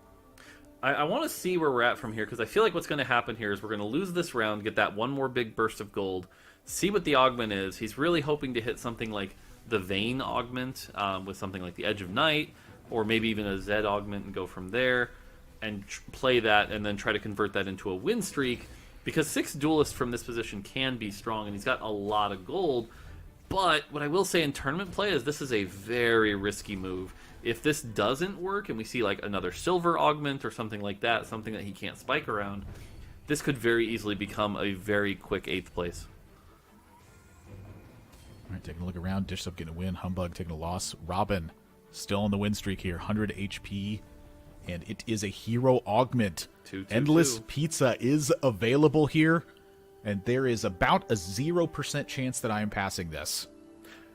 I would say Endless Pizza here is a big risk. I'm actually glad he passed it, because when you're this low, trying to get that mech ace comp online is going to be really tricky. So I'm glad he passed on that. The Fiora one's a little risky, though, and so we're going to see this roll down here. I imagine he's going to spend all of his gold trying to get these big 6 duelists online, maybe even hit the Vayne 2 here. Yeah, I'm going to keep going deeper here. Another Zed. One more Zed would be massive. If somehow we see a Z2 from here, it'll all have been worth it. That's got to be enough. I mean, this is like a major spike at this point here. So, yeah, you called it. The tempo is what they're going for here. They said, I've paid enough. I have to clean this up. I can't afford to go for the Endless Pizza because of the time it's going to take to get to that point. So that is an interesting spot for me. That's likely an error that I would have picked up and then heard criticism from afterwards. So calling for the tempo there and saying, I just have to pick this up from here. I don't have too many options from that point. So this will be likely, I think, a win streak that we're going to see from Cream at this point. Scarchamp takes a win. Stop, drop, roll on a 4-win streak now. And Robin just looking absolutely like they are dominating the lobby at this point. Holy smokes, still at 100. Now, to give you credit, though, if you look at Garchomp Pro, they took Endless Pizza, but they were at like 90-plus health. And so that's where they're probably looking to turn that into the Samira, the mech, because Endless Pizza with that mech set is just a very powerful combination. The set will constantly cleanse the anti-heal as well as heal his missing health, and so that ends up being a very powerful combination, and he has the health to work his way up to that, and so that's going to be a situation where I think that augment is an absolute slam dunk, massive win there. So here we go. Up against Robin. I imagine that this is the one matchup that Stop Drop did not want to play against right now. You do have a Bramble online to kind of hold the fort for a bit.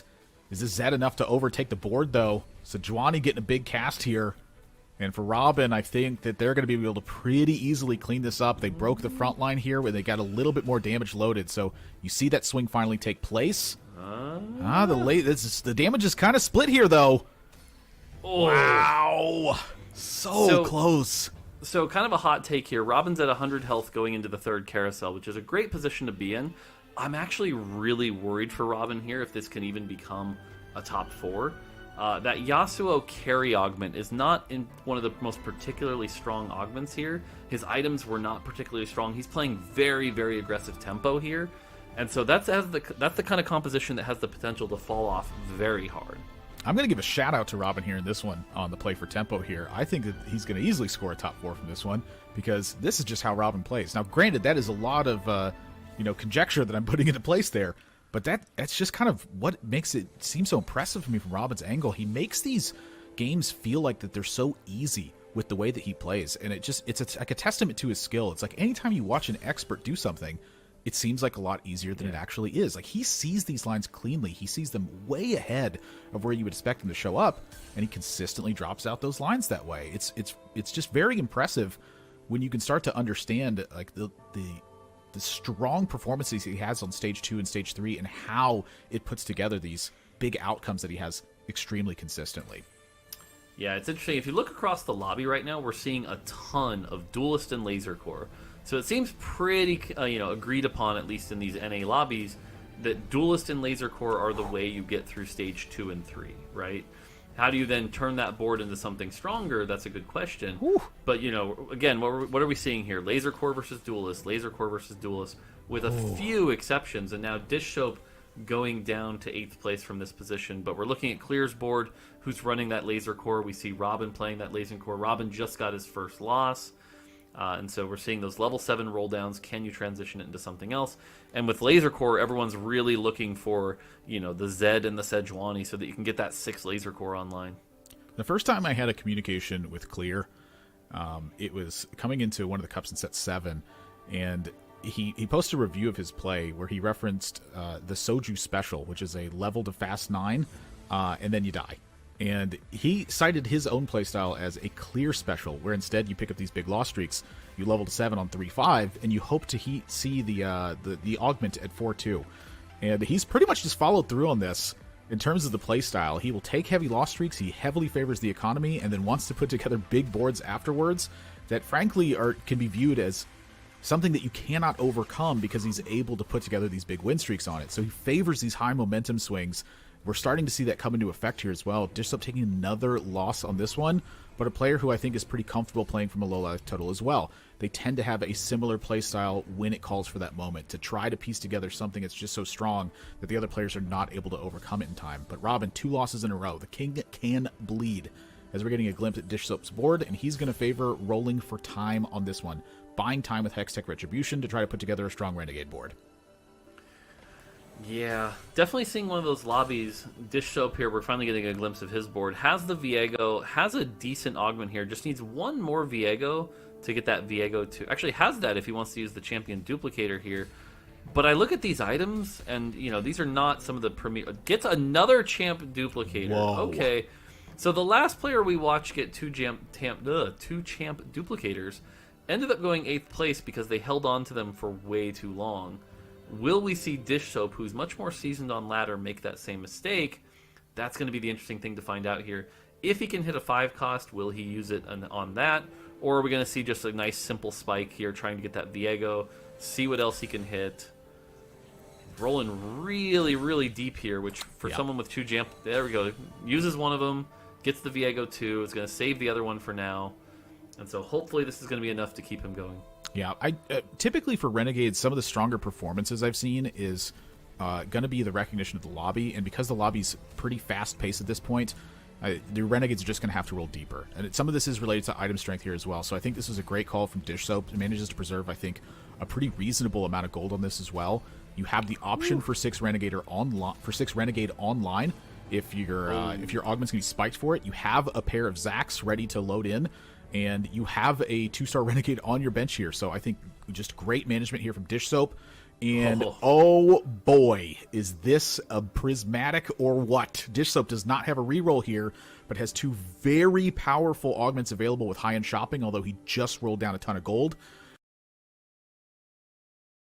He's going to go with high-end shopping here, and I imagine that he's going to be looking at just getting to 8 and piecing together a strong board. I think this can get him through stage 4 right now. Yeah, I think that's definitely the case here. We'll have to get a look at the prismatic augments as we look around. One thing to call out there is that Cream, we saw him do the loss streak with consistency, was on fire there, so it was on a win streak, but Dish Soap was able to shut down that win streak. So that's big for the lobby. You talked about how if you can go that full loss into full win streak consistency, you can kind of run away with the lobby. And so we're not going to be seeing that from Cream here this time. It's a critical round for Dish Soap. Every round's going to feel critical at this point, though. Up against Robin, who's level 8. We still see that Warmog's Poppy in, which isn't great. A Senna 1 with some decent items, but is still a Senna 1. Has that Stand United, which is some decent extra value, but not a ton when you're going deep Laser Core. And so I think it's going to struggle to really take down this Viego. Viego should get some big resets here. The Yasuo just isn't going to be enough to beat this Viego here. The CC maybe buying a little time, but nope, sure enough, Robin taking another loss here. And so Dish Soap now hopefully being able to work his way to level 8, as you said, and take full advantage of that high-end shopping with that Champ Duplicator. Clear here sitting on Laser Court as well. Oh, look at the augment. Oh, boy. That is Curse Crown. Oh, so, boy. Woo! So if you'll notice, Clear is level 7 here, but has 9 units. He gets double the units, but Clear could die in a single loss. Yeah, you get 2 more units from it, but you also take 2 times as much damage from this. So Clear has to put together a chain of wins here and hope to completely disrupt the pace of this lobby. Dish Soap is certainly not a player I think you want to queue into at this point. Despite the fact that Dish Soap has a lot of gold saved up, they put together a strong Renegade board here. And your board on Clear's side, frankly, is exactly what you said in the first lobby. It's a lot of 1-star stuff. And that's where Viego starts to have these big pop-offs, gets picked off in the air, though. Clear is right there. The Prankster, is that enough to get this through? Target on the Echo, because he's able to pick up the taunt. Oh, my God. Oh, wow! Losing by 2 units takes 16 damage due to the Curse Crown, and now Clear is definitely at 1 life. And so that is not the loss Clear was hoping for, knocking him down. We get a look around, by the way. Garchomp Pro has that Radiant Hand of Justice, so that was probably something that was taken there. Otherwise, nothing too crazy. Robin's still feeling like he's down a bit of items here. Looks a little weak in that area. Those are the things kind of jumping out to me on the item side. Cream, we know, playing the Duelist with those lockets. Stellar, I wonder, if had a big cash out. That is a lot of completed items on Stellar's side, unless that was a item grab bag, which it was not. He has golden ticket, so maybe we saw an underground cash out there. Humbug going to lean into the Prismatic Battle Mage. This is a lot of numbers that get put into play on your side of the board. The Jinx support augment here as well, so you're getting a lot of attack speed across as well. So I think trying to catapult some big advantages early on to get some stuff rolling here. As a blue buff on Aurelion Soul, which helps you get a big early cast. And the Aurelion Soul is loaded up right now. If this Aurelion Soul doesn't get checked pretty early, you have a lot of damage coming in. Yeah, I like this Aurelion Soul itemization here. You get the blue buff, so you watch. Very quick cast, has the Battle Mage plus the crit itemization here. So really strong, applying that anti-heal very quickly. The one thing is, if we run into like a Dragon Claw set from that, that's going to be something we're just going to struggle to deal with. So one more cast, get some kills at least. You're not going to be able to kill the Viego. On Dish Soap's side, getting the Gunblade on the Viego here I really like, and so that's going to allow that Viego to live a long time. Yeah, I'm seeing Dish Soap here with that board, and that feels like it has some win potential from Dish Soap's spot. You know, he got a very strong roll down there. He pieced together a pretty incredible board, honestly. Ooh. And I think it has potential. For Robin here, though, he is bleeding out quite a bit. So here's our glimpse on our augments here. We saw Clear with that Curse Crown. Cream, we know, is playing the Duelist, got that nice edge, so that's going to fit that comp really, really well. Stellar, we talked about that golden ticket. Stop, drop, roll, got the Windfall, which is a ton of gold, but it all becomes a question of can you convert that gold into a stronger army, and that'll be the thing we have to take a look at. But otherwise, nothing too crazy on the augment side. Dish Soap, probably the big winner. The fact that he's going to be able to get to level 8 with that high-end shopping and hopefully get some of those big, expensive units to cap his board. Yeah. A lot of times when I look at level 9, it's very little to do with synergy and a lot more to do with just exchanging units for very powerful ones. When you can do that at level 8 instead, sometimes it feels like you just straight up saved 90 gold or whatever. Oh, that's it. Clear's gone. Yeah, Clear's just out. Like, Curse Crown is very much, I think, one of the most fitting names you can put onto an augment at that point. It is like, yes, you do have a lot, but a couple of bad points and suddenly everything crumbles apart. Clear, hard 8th on this one. And that's just, again, very much, I think, fitting to Clear's playstyle. He will all in these situations. He's confident in them, and he understands that they just have high volatility to them. He went all in on this time. It was a big miss. Dish Soap with a pair of Urgots in play, and already starting to work on some legendaries here to really cap things out pretty hard.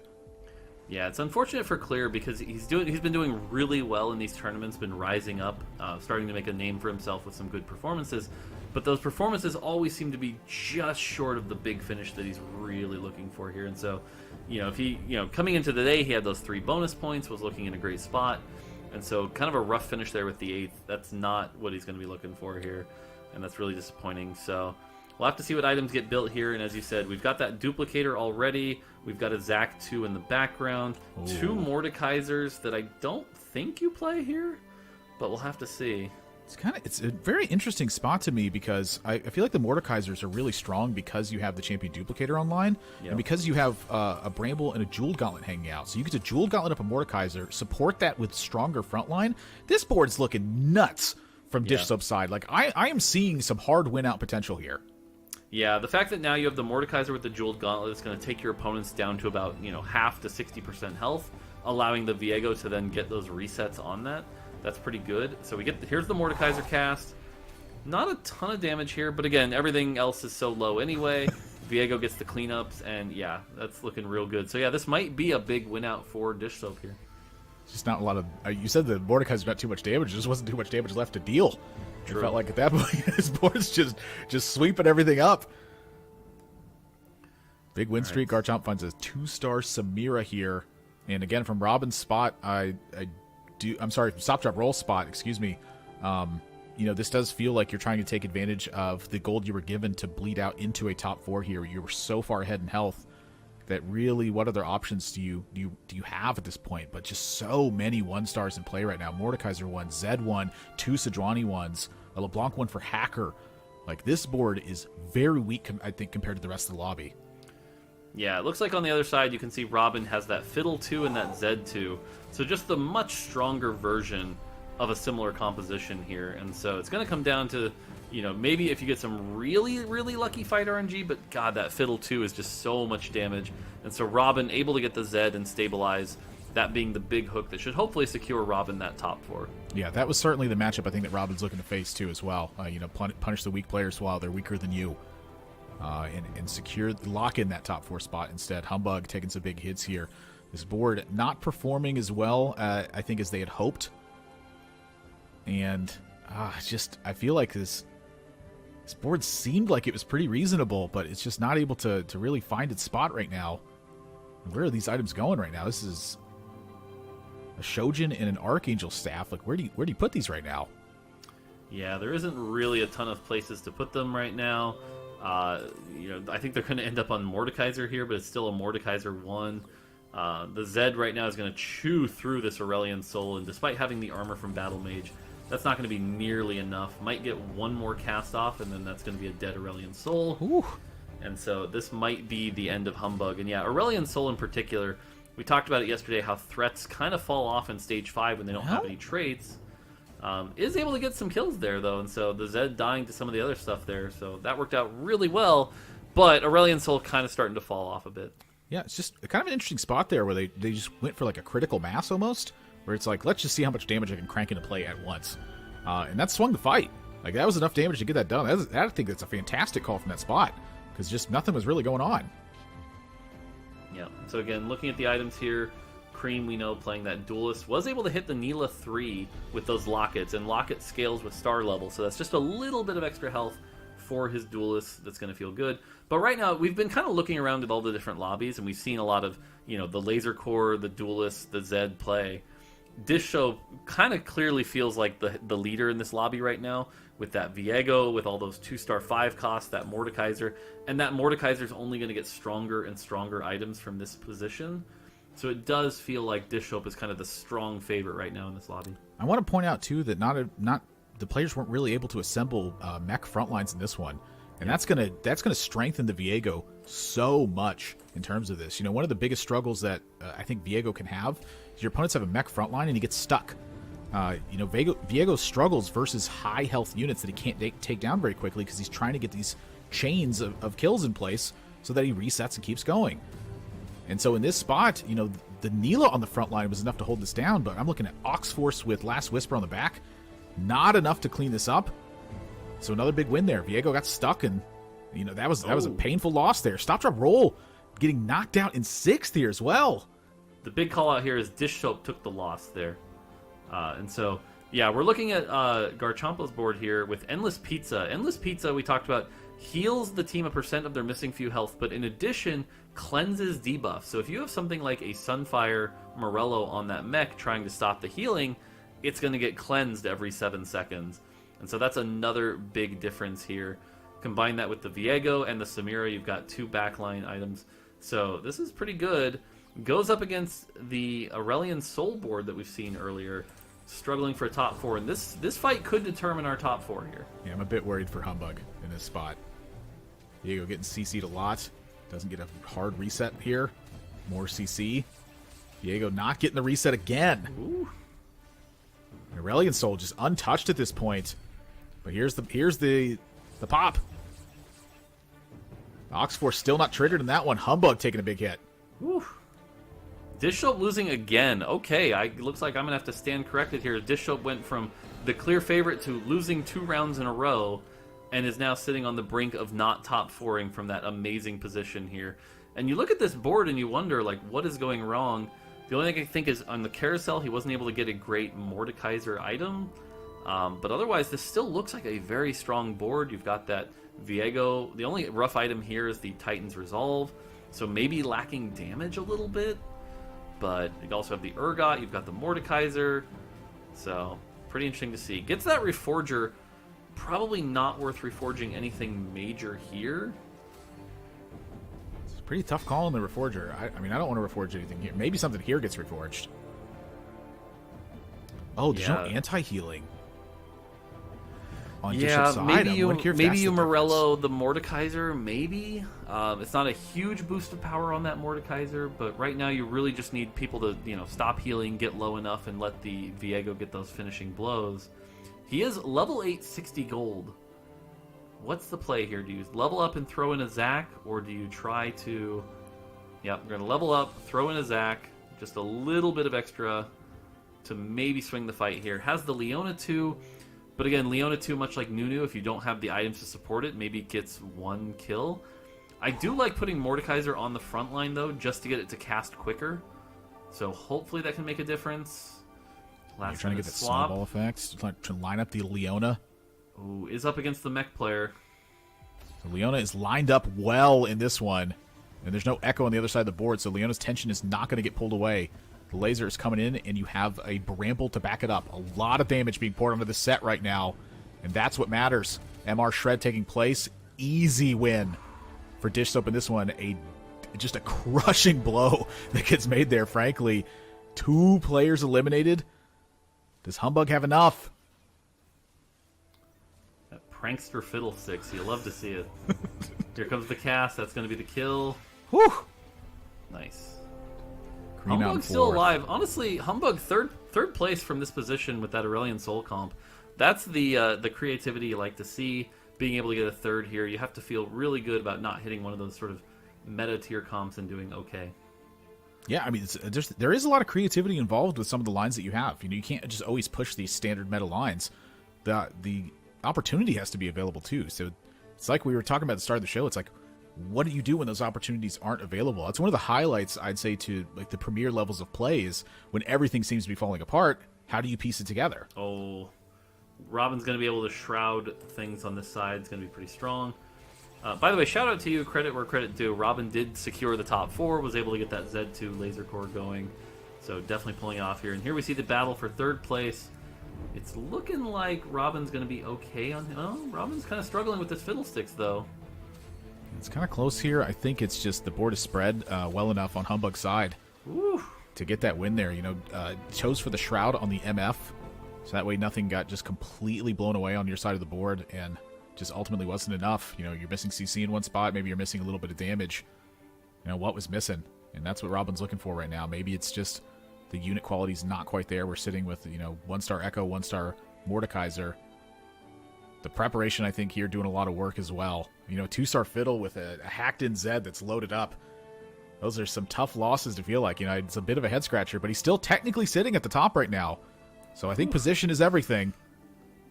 Maybe not against Dishsoap's board. His board's pretty massive. Yeah, well, watching the right side, did land the Shroud on the Mordekaiser, which is absolutely huge. That's the Mordekaiser one from Robin's side. This fight's looking pretty close. Zed did some work, but Leona was able to catch the Zed in the back line. So that's making a massive difference here. And it looks like Dishsoap's going to get the clear victory, knocking Robin out. On the other side, Humbug also getting knocked out. So that is a double kill for Dishsoap. Does turn it into a 1st place with that high-end shopping Viego build. So great job there. Just another strong performance from Dish Soap.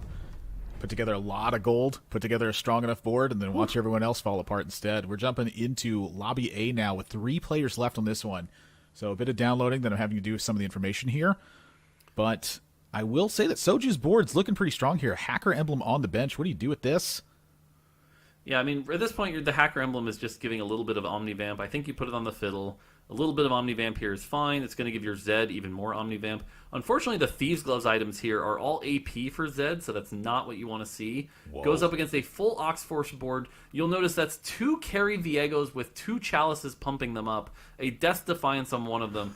That is a strong Viego board on the other side. And will the Viegos be able to take down the AP Zed? It feels like the answer should be yes. And yeah, sure enough, Soju gets knocked out. APZ just not going to carry it here. And so we're up against Yogurt versus the Oxforce comp here. That is another Chalice on the Thieves' Gloves, by the way. So we are looking at a 6th item Viego here. Wow. Yeah, we talked about Chalice as being powerful specifically with Viego because he's just trying to hit a threshold of AP and just spike down units with heavy hits. That is pretty much exactly what this board is. Like, we do see a carry Viego augment online as well. That's coupled with a Celestial Blessing. This is 6 Oxforce that's in play. Like, this board seems like it's very difficult to overcome. Yeah, on the other side, we get the 4 Ace. We have some 2 Urgots, things like that, looking strong. But the Viegos are just tearing through. Holy moly. That was not a close fight, and Yogurt's got one more chance to try to turn it around, see if one more item can hit. This is almost a case where, I know Viego 3 is strong. I'm going to say something crazy here. Maybe you keep the 2 Viegos? Okay, that does seem a bit crazy to me, admittedly, because I'm down to make a Viego 3 and watch it do, about 50% more work than 2 Viegos will do. Yeah, the only reason I'm a little skeptical is because you basically have 2 5-item Viegos. If you didn't have the items for both, it'd be kind of questionable, but this is so much power, and, you could lose a fight if, one Viego gets stun locked or taken out of, some bad misses, but 2 with this much power, it might just be enough that you just can't stop the snowball. It's an interesting thought. I think it'd be too hard for me to resist it. I think that just, low-key, Viego 3, it's kind of weird to say Viego 3 might need a nerf, actually. It's just, the power level that it spikes to is just tremendous. Wait, was that a sell for yeah, he's selling the for emergency Urgot 3. button? It's an Urgot 3 sell. We're not hitting it, unfortunately. And so it looks like it's just going to be a stomp. The fight's going to be over. But I think that was a try to get Urgot 3 going, or Mordekaiser 3. But yeah, this doesn't look like it's an actual fight here. Tried to go for the big play, didn't hit. And that's going to be a win with the 7 Viegos, 2 Chalices, a lot of power. GG. More damage. GG, indeed. The amount of crazy 3 stars today. Jeez. Congrats to Zhao Dan, first place, and also back-to-back top 4s. Just gotta say, a player to watch today, and I know, Admiral, you pointed that out. But let's zoom back towards Lobby C. A lot of Yasuo augments, oh boy, including Clear and Robin picking up the Siphoning Winds, the carry augment. And after the augment nerf, I've been kind of hearing that not a lot of people were maybe expecting this to be hard pushed into, but more, with so many kind of all that contest around Duelist, is the plan for Robin and Clear to try and cap out the other duelists and climb levels instead of re-rolling Yasuo because so many people are contesting it? Or how do you salvage it? Because we saw 2 different results of one Yasuo carry going first, one Yasuo carry going 8th. Yeah, I think in both those cases, what they're basically saying is, I don't really care that much about my augment right now. I care about getting the Yasuo, which is going to give me access either into the duelist line or more importantly, I think we saw the laser core line. And so getting that early laser core we've seen be a very strong tempo that honestly doesn't fall off quite as hard as the duelist line. And so we saw even there getting the Zed online. But both of those comps in particular, laser core and duelist, have the same property, which is, again, very good top 4 rate, big struggles to hit that, really top 2 unless you get that Z2 online. And unfortunately, we saw with Clear taking that Curse Crown with a Z1, it just wasn't enough. And so take the Curse Crown especially, that is such a high risk augment. But yeah, we saw like just 2 bad losses knocked him out from 32-0 very quickly. I'm just trying to think if I've ever seen Cursed Crown have a strong performance. That is literally my question written down. I was going to ask y'all, Cursed Crown ending in 8th, with how aggressive tournament play is, do you see a lower success rate in tournament with Cursed Crown compared to Ladder Admirable? Well, that's going to be a tough call to make because I think you need a lot of data to really see that. And the nature of tournament play is that we don't have a ton of data to reflect it. We're having to parse a lot of it and make some assumptions, and there's a lot of circumstantial stuff that comes into that. I just don't recall seeing Cursed Crown having a strong performance. I would imagine that in tournament play it can definitely be more punishable. Like if you are not in a spot that is a win-out situation, kind of like what we saw from Dish Up in that spot, Cursed Crown would have cursed him at the end of the day. Like he took 2 bad losses, and that would have been enough to knock him out of the lobby.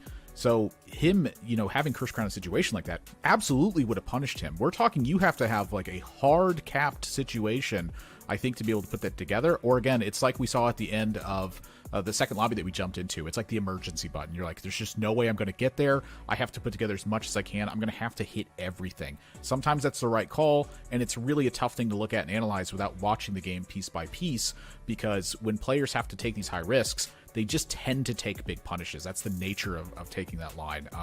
So it's really tough to say just by looking at it from a top-down spot. You'd have to sit down and analyze his game, I think, turn to turn. At least we can just know that the confidence the man has to go Cursed Crown in the top 32 players that are left. This is the best of the best. I don't think you can get away with that. But look who got away with winning each of their lobbies. You guys got to see 2 of them. We have Zhao Dan with the 6 Ox Force. You saw that. Replay some more Duelists with some Vayne. Dish Soap with some more Viego. And Setsuko gets a first with 6 Laser Core. And a no hero augment, Admirable. Does like a no hero augment just allow players to play more flexibly, or you have smaller power spikes? Is it something to note? It's an interesting thing because it can have drop offs, but it can also open up players. And I think Setsuko is one of the players I think that could adapt to this. Now, when I see the order of augments here from Setsuko's side, open up with Laser Core Emblem, then got Exiles, then got the Sunfire board. It's like, this is like a dream line that you get to take sometimes because everything falls into place. You're going to want a bunch of damage. You have that with the Laser Core. You want to back that up with stabilizing those units. You get Exiles online. You're like, I need anti-heal. I need to mode the boards down quicker. Great. I got Sunfire board to instantly start the wound onto the entire board. Like Setsuko, it looks to me like from this position, had probably just an absolutely dream performance, because I can see this line be like piecing itself together at the end of the day. We have an ace in there. There's a sure shot in there. We see the corrupted. That means the fiddle's in play. I can't even imagine there was a point that Setsuko was really worried about this lobby. And we're seeing it kind of come together now, where we've been talking about for sets now. Setsuko is capable of having these blowout tournament performances, but it hasn't shown up. Is it showing up here today at Defender Cup? Ooh, and the standings just reported in. More Clear not having the best of days. Basso again at the bottom. Pitsy, JD. But in the top 4 is Replay, Cottontail, Dish Soap, Robin, Setsuko, Prestovin made a big comeback after that bot 4 we saw before. And then even Yoger and Zhao Dan we just saw. Anything to note here? Yeah, the big thing I'm looking at is, unless I'm missing a few exceptions, generally what we're almost seeing is a reversal. Nico did well the first game, went 7th. Soju struggled a little bit, went high. We're seeing some switches here, and so I think we're going to look at, game 2 standings that are pretty close overall. There might be a few names that struggled a bit, but overall, this is a game where it looks like everyone's still in it. No one's really running away with it. There's no clear favorite quite yet. Pun intended with Clear, who, went 8th. But other than that, nothing too crazy jumping out at me, and so it'll be interesting as we switch over, for games 3 and 4, who can take that into a big lead, and that's kind of what I'm going to be looking for. So, yeah, Weijin Iverson with his first bot 4 of the day, after maybe we did cast a curse of Admirable a little bit in that moment, and some cool creativity, not just Renegades and Samiras all over the place. Humbug had a Jinx augment, which turned into an Acel mixed frontline board. Admirable, what screams out to you when you see a Jinx augment? Are you locked into Anima Squad prank? How do you flex around a Jinx augment? It's very interesting. So coming into this patch that put a buff, I think, onto Jinx was I had this idea. I was like, maybe Jinx 3 can be a carry, but it's such a difficult thing to piece together, where it's like you need the rest of the lobby to be fairly weak. I think you need a Rage Blade on Jinx, and I think you need a lot of surrounding stuff. So ultimately, I concluded it felt more like a 2-cost reroll that had about the strength of like maybe Duelist if you were able to cap it out. With Jinx, when I look at in that spot, this is a prankster. And that's what you can build the board around. And then so we saw the Battle Mage coming at the end, a Prismatic Battle Mage. It's just a lot of numbers you get onto the board. So the more time you can buy for your team, the more damage you get to sweep around the board. And I think the Aurelion Soul, as Mord said, it was just a great call on how to piece together the items in the Aurelion Soul. So you just have a lot of damage churning around the entire board. When you take losses, they tend to be softer. When you're picking up wins, they can be some pretty big wins to kind of push your opponents in a spot where they have to spend their gold. There's no more save up and cap out the board at this point. It's get what you can get right now. And so it's kind of a tough spot to be in. I think that Jinx is a very flexible unit that can do a lot of different things. And that one is just kind of turned into prankster at the end. Yeah, and he turned what looked like an 8 to me because he had a blue buff Shojin on that Jinx early game. So it was just, how do you get dogged with 3 tiers and end up in top 4? He's going to have to show me. But you guys will get to take a well-earned break while we bring Dan and Bryce back in for Game 3. Thank you so much, and we'll see you all after the break.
We'll be jumping into game 3 shortly, but I have 2 new casters jumping back on the mic. It's Bryce and Dan covering Championship Sunday. And Dan, Dan, we have a lot of emerging kind of player storylines. Yeah, that is you. I wasn't sure about the fro part, you know, the blue hair through. Working on it, growing out the hair a little bit. You can see my roots showing. It's gorgeous. Slay King. Oh, but let's talk you. about the players slaying today. Who are you looking forward to seeing? I'm really interested to see this competitive TFT, that started on the subreddit study group and now has taken its place as the next wave of players in North America. You're looking at Bosso Skills, Wajan Niverson, Stellar Minhee. They didn't start off great, though. They went 8-8, 7-8, a lot of bot 4s and maybe bot 2 finishes. But it's really not about how you start, it's how you finish, and we do have penultimate lobbies this time around. Maybe they can squeeze into the top 16, make that miracle run. But let's see if any of them can really make their mark, because some of the big names, you saw Dish Soap and Setsuko, they're also crushing at the top of the standings. I would love some more challengers to the throne, but there's just so many cool stories to talk about. So I could go on for days about it. I'm really excited because I think the talent crop from North America has never been better so far. And let's make sure we don't lump Wajan Iverson in with the rest of that group of players, because most of them are at the bottom of the standings right now, but Wajan is actually at the top. He's been consistently performing well from start to finish in this event, and he's currently firmly entrenched in the top 8, so looking like he's going to have a good day as long as he can keep playing some solid TFT. As long as he dodges, he recovers after that 5th place, because he's been, a first place though, and this, especially because the tiebreakers do count the amount of first places, so we'll keep that in mind. Bryce, we've also had a lot of meta shifts, kind of speaking through the start of the day. Misfortune has gone down. There's a rise of duelists. What are the big shifts that you've seen? Clearly, the field went to school on what was happening yesterday, and we saw some interesting things in the data yesterday. So we saw Samira Mech really performing badly yesterday. It's actually picked up quite a bit. We've seen it winning like the majority of lobbies, it feels like, so far in games 1 and 2. Overall average placement has skyrocketed from 5.0 in the Defender Cup to 4.4 just off of the first 2 games of today, so clearly doing very well. And on the flip side, we had Duelist and Laser Core both performing phenomenally well yesterday as tempo compositions. That Laser Core tree in particular has been incredibly crowded in the lobbies we've been watching both on and off stream, and it doesn't really support that many players. Part of what made it good is when you're tempoing out in Laser Core and no one else is playing around these units, you can hit your 2 stars naturally, you can continue to push the tempo without spending as much gold. And as it's been crowded, we've seen certain people, like in the last lobby, Robin getting a nice 2nd place playing it, but there were other Laser Core players in the lobby that were really struggling to find that same tempo. So it's part of the fun of TFT is that the meta does evolve over the course of the tournament. You almost get like a mini tournament meta that gets solidified, and it will be interesting to see how it continues to shift over the rest of this day number 4. Yeah, and even more said how hard it is to kind of analyze these numbers when it comes to tournament tempo, ladder tempo, but all I know is that game 3 is ready. So Dan and Bryce, take us through it. All right, thank you very much, Jen, as we go into game number 3 here at day 4 of the North American Defender Cup. We're going to start with an all-offensive carousel, which is swords, bows, rods, and tiers. As we've been seeing a lot of deviation in terms of what people are going for. Before the game, Bryce mentioned that people are playing a lot more Duelist and Laser Core. Perhaps almost an overcorrection into the tempo areas of the current metagame, because I think people are just enamored by the idea of like, wait, these stats look super good, but as you were mentioning, Bryce, it was uncontested. Let's see if that is the case with some of these players, because it also has to be based on player preference, right? Do some of these players love that, or do they like greeting more for those big cap-out boards? Pressman is one of those players that I think can do both, which is really interesting, right? Stylistically, we have players that are leaning aggressively into tempo or going the other direction, and Pressman can do either of them with great effect. He's also the prophesied winner of Set 8. I can't start on his board my first cast of the day and not bring that back up. He struggled in game number 1, but a nice bounce back second from P-God in game number 2. Let's go, P-God. Yeah, let's go, Pressman. A lot of people are cheering for him, as well as some of the other names that you'll see in this lobby, like Dish Soap and, of course, the LATAM community, supporting Cottontail whenever he can, kind of being that link between the two regions, which I would love to see a little bit more of. I think LATAM in general gets a little bit too little love from outside the region, but more on that later. Let's talk also about some of the players in this lobby as well. We've been seeing players like Humbug put on pretty decent performances. You see Mike, for example, be one of those ladder players that's also part of that competitive TFT study group with Boss of Skills and Wasian. Will this be their opportunity to shine? So take a look at the 2-1 hero augment, a 1-2-1 offering here for Precedent. 1-2-1 is very interesting complexion for a lobby because it means that a lot of the one-cost reroll is going to be in play. A lot of people will be electing into the stronger one-cost options in the meta.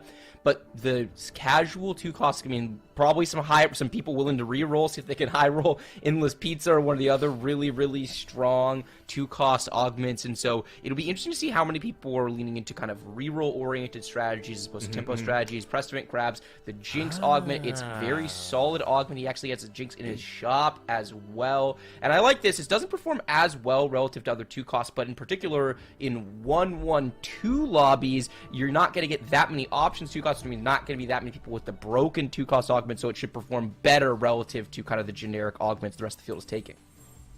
Yep, Ken slammed the Hextech Gunblade, and I think that has been the big difference that I've noticed in meta shifts from day 1 and day 2. I think that the players who are building the Gunblade are finding more success. I just be quite frank, I just felt like there were too many players not prioritizing Gunblade on, say, their Samiras or their backline carries to support their mechs or their frontline units. And it feels like that is one of the big differences that you'll be seeing. People love slamming that, and that's why Sword, not even that bad of a component, despite it making some awkward items early. Not many people want to be slamming Deathblade. Not people want to be slamming things like Giant Slayer, but if you start Sword, that can give you access to things like that Hextech Gunblade.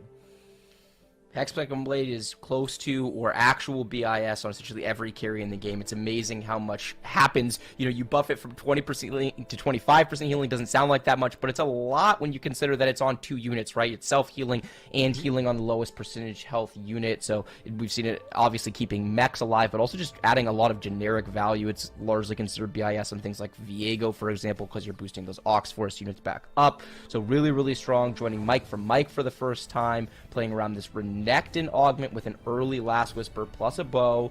Mike seems to be leaning very hard into the AD tree. I'm immediately thinking Samira because we don't really have the tempo that you would often see for things like Duelists or for, you know, a Laser Core opening, which doesn't actually really want Last Whisper because so much of the Laser Core damage is coming out of the magic damage from the trait.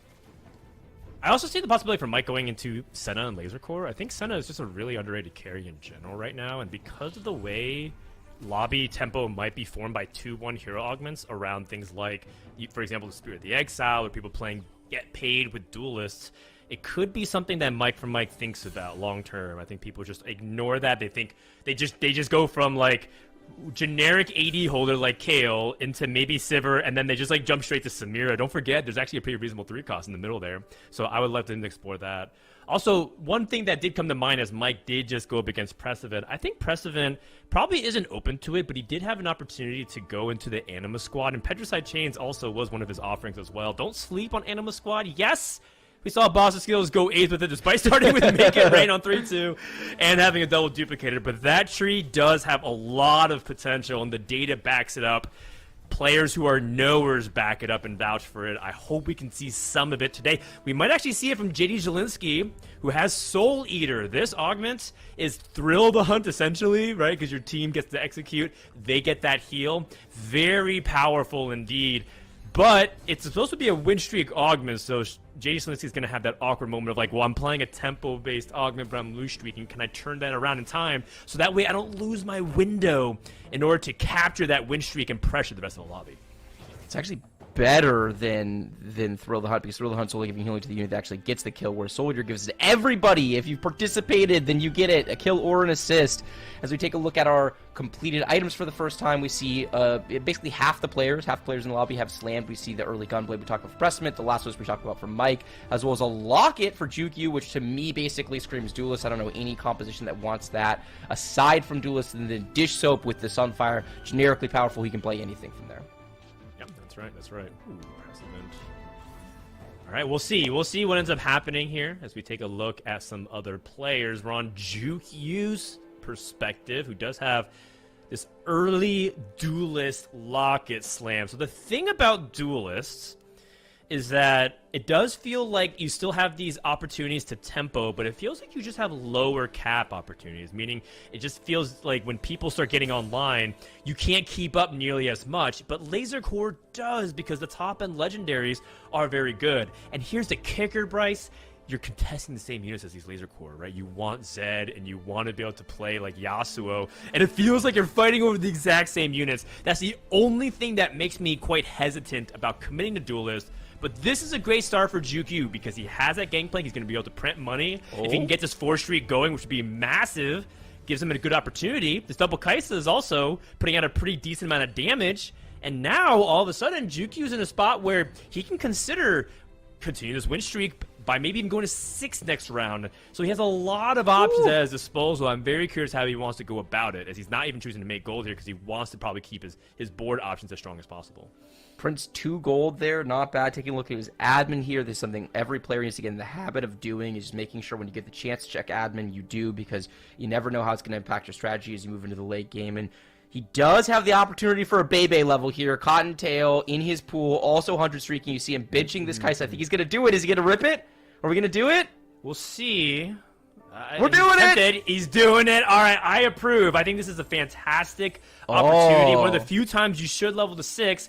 Does play against Cottontail. Is he rewarded for it? He insta-slams the Redemption 2. He says, if I am all in on this play, I am all in. I absolutely cannot level to 6 here and lose. He has that 5-unit locket value going against Cottontail with very strong backline with this last Whisper's going to be cutting through, plus Wukong too in the early game, so much value, but it's an extra unit plus an extra item slam, which surely makes the difference. There's no way we level to 6 here with slamming that Redemption and lose. I do wonder if we need to slam the Redemption. Quite frankly, we beat Cottontail so thoroughly in this spot. I feel like on some level you can think about it as an either-or situation. You either over-level there for the extra powerful unit on your board, or you slam the Redemption for the item, but it feels weird to me to sort of grief your items while also pushing for the level. It's redundant for what you're already doing. I don't hate it. I think Tier and Belt are 2 of the weakest components you can possibly get in the Duelist line, so having Redemption, actually if you look at the stats, Redemption is the best item you can combine specifically with those components, just because of how awkward it can be. So I think it's okay, and Jukyu has the additional benefit of, hey, I'm doing a little bit more pressure to Cottontail, and every player that I go up against, Redemption might keep 1 or 2 units alive, that's 2 to 4 damage, and if you just repeat that over the course of the stage, you're dealing, you know, sometimes up to 20 damage per round, or per stage rather, to your opponent. So I like that aggression. We're flipping over now to Humbug, a player that we mentioned that had a pretty solid game last round.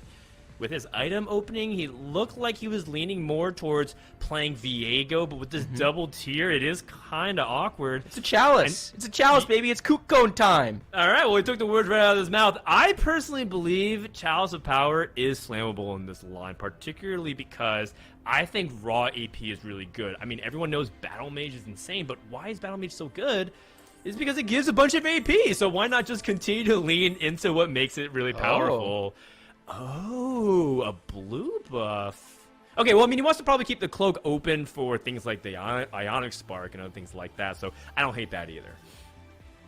I understand where he's coming from, but I sort of do hate it, both because I think the Chalice is the stronger item in the line, and because I think people overly tunnel on getting Ionic Spark when they play in this line. You really do want Magic Shred, but you can get it from a few different sources. One of them is Static Shiv, so if you wind up with an extra tier, you can simply put a Static Shiv on your backline carry and get your MR Shred that way, and I think it's a more efficient use of his components. Blue buff, it depends a little bit on whether or not he's had the opportunity to check admin. If he wants to play around admin, blue buff can certainly be a very powerful item on Soraka or LeBlanc in the backline on the line. So it's hard to say. We don't have the full context on the game, but my immediate impression... speaking of Soraka...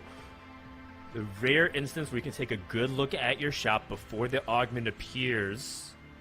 But does he lean into it? Not to mention, he has makeshift armor, and makeshift armor with no frontline items, and the Gunblade. I'm liking that option more and more. Axiomark is also something that might be intriguing, but Axiomark is very conditional. For the comps that it works well with, it works fantastic. But if you're using a comp that doesn't really need Axiomark, it's quite useless. So the sharper the weapon, sometimes the duller the effect if you're not able to get exactly what you want. But he knows that Soraka's in, finds also a Sona to pair with the heart, and all of a sudden, are we going to be playing this Renegade Soraka admin heart? If so, I am in for the journey. I want to see how this game shakes up for Humbug. This is fascinating. I've played this line a few times. If you get strong ability power admin, or if you get one of the generically broken admins, like on ally death mana, for example, or on ally death AP, then you can absolutely do work with Soraka in the back line. It's a little bit awkward because Viego's still the primary carry if you're bridging into the Renegade line, so you would oftentimes want that Gunblade onto Viego. But obviously, under the circumstances, you don't have a Viego, you do have a Soraka, you gotta put it in action. We are hemorrhaging HP. We're down at 40, so a lot of options for Humbug in this game. It'll be really interesting to check back in with him later and see where he ultimately takes us, because he does have so many things he can choose from. Joining Cottontail for the first time, this is a player who has been popping off so far in the tournament overall, doing very well today. 3 generically powerful items slammed. He's got a generically powerful augment in the re-energize on Wukong. I think we're heading towards a mech game, I would surely assume from here. That is the plan. See if there's any possible way we deviate from it. Cottontail does have 2 Wukong 2s, as you were talking about. Possibly considering the possibility of hitting Wukong 3. There's this weird thing about just collecting Wukongs. There's a lot of times you are holding the second copy of Wukong to replace the first if you have tank items on it, because Wukong 2 is a fantastic tank from stage 2 to 3, even part of stages 4. But sometimes you just incidentally hit Wukong 3, and you can just play Wukong 3 instead of Setsu or Leon or the other mechs that you're thinking about, and you can just make that work. That also is predicated on Cottontail hitting any defensive components between now and the end of the game, which currently is on trajectory of not doing that, but we'll see, as we do have a couple of powerful combinations. Humbug has that Soraka, now finds a Soraka with a rod on the carousel. 1 off of the Soraka 2, which could be an awesome stabilization point for Humbug, who we assume is going to be going all in. Taking a look at item components, we have a lot of slammed items. Dished up with 4 completed items slammed. Prestivan as well, if you include that Laser Core emblem. Plus he's got the Zanyas from the Ornn itemization augment. Juke you with few completed items. Basically, everyone is committing their items and trying to keep up with the lobby tempo. It feels like things are pretty strong right now. Speaking of strong, here comes Humbug's roll down, and there it is, the Viego, the instant sell of the Soraka. Plus, he has that Leona in the shop, which is such a high roll moment. Getting that Leona is so powerful for these situations. Looks like we're going to go with a blue buff onto an A-Soul for anti-heal, and a Gunblade onto this Viego, plus an Ionic Spark on this Viego. Itemization looks very good. The question is, can he get enough upgrades for this board? Yeah, that's the big thing that I didn't like about this roll down. A lot of good components in here. Components, of course, being the champion outside the items. It's just that it feels like he could have played a stronger board because he needs to stop losing. Humbug is at 27 HP, so winning is crucial, and make sure that he's building still a solid board state, because there's a lot of 1-stars. The units themselves, great combinations. I just don't want to bleed any more unnecessary hit points. It seems like G on the other side, also all in, by the way, a player that's trying to ensure that he keeps a win streak, and because LeBlanc's not able to finish it, Humbug does take the loss. That is one of the best losses you could ask for. It's a 1-unit loss, but I think we need to stop losing here. And here's the extra thing about it too, Bryce, is it's so awkward because you also still kind of want to lose for the max eco, but you at 22, it feels like you can't take a loss, and snapping the lose streak here would feel like you're in a huge economic deficit. There's benefits to both sides. 22 HP, you know, TFT is a game of 2 types of resources, your HP and your money, and once you start to get very low on HP, it feels really, really bad to be trading more of it for the upside of your economy. The flip side is he's playing a line that does win out, right? We've seen Viego get low. It's one of the best win out comps you can get in the game.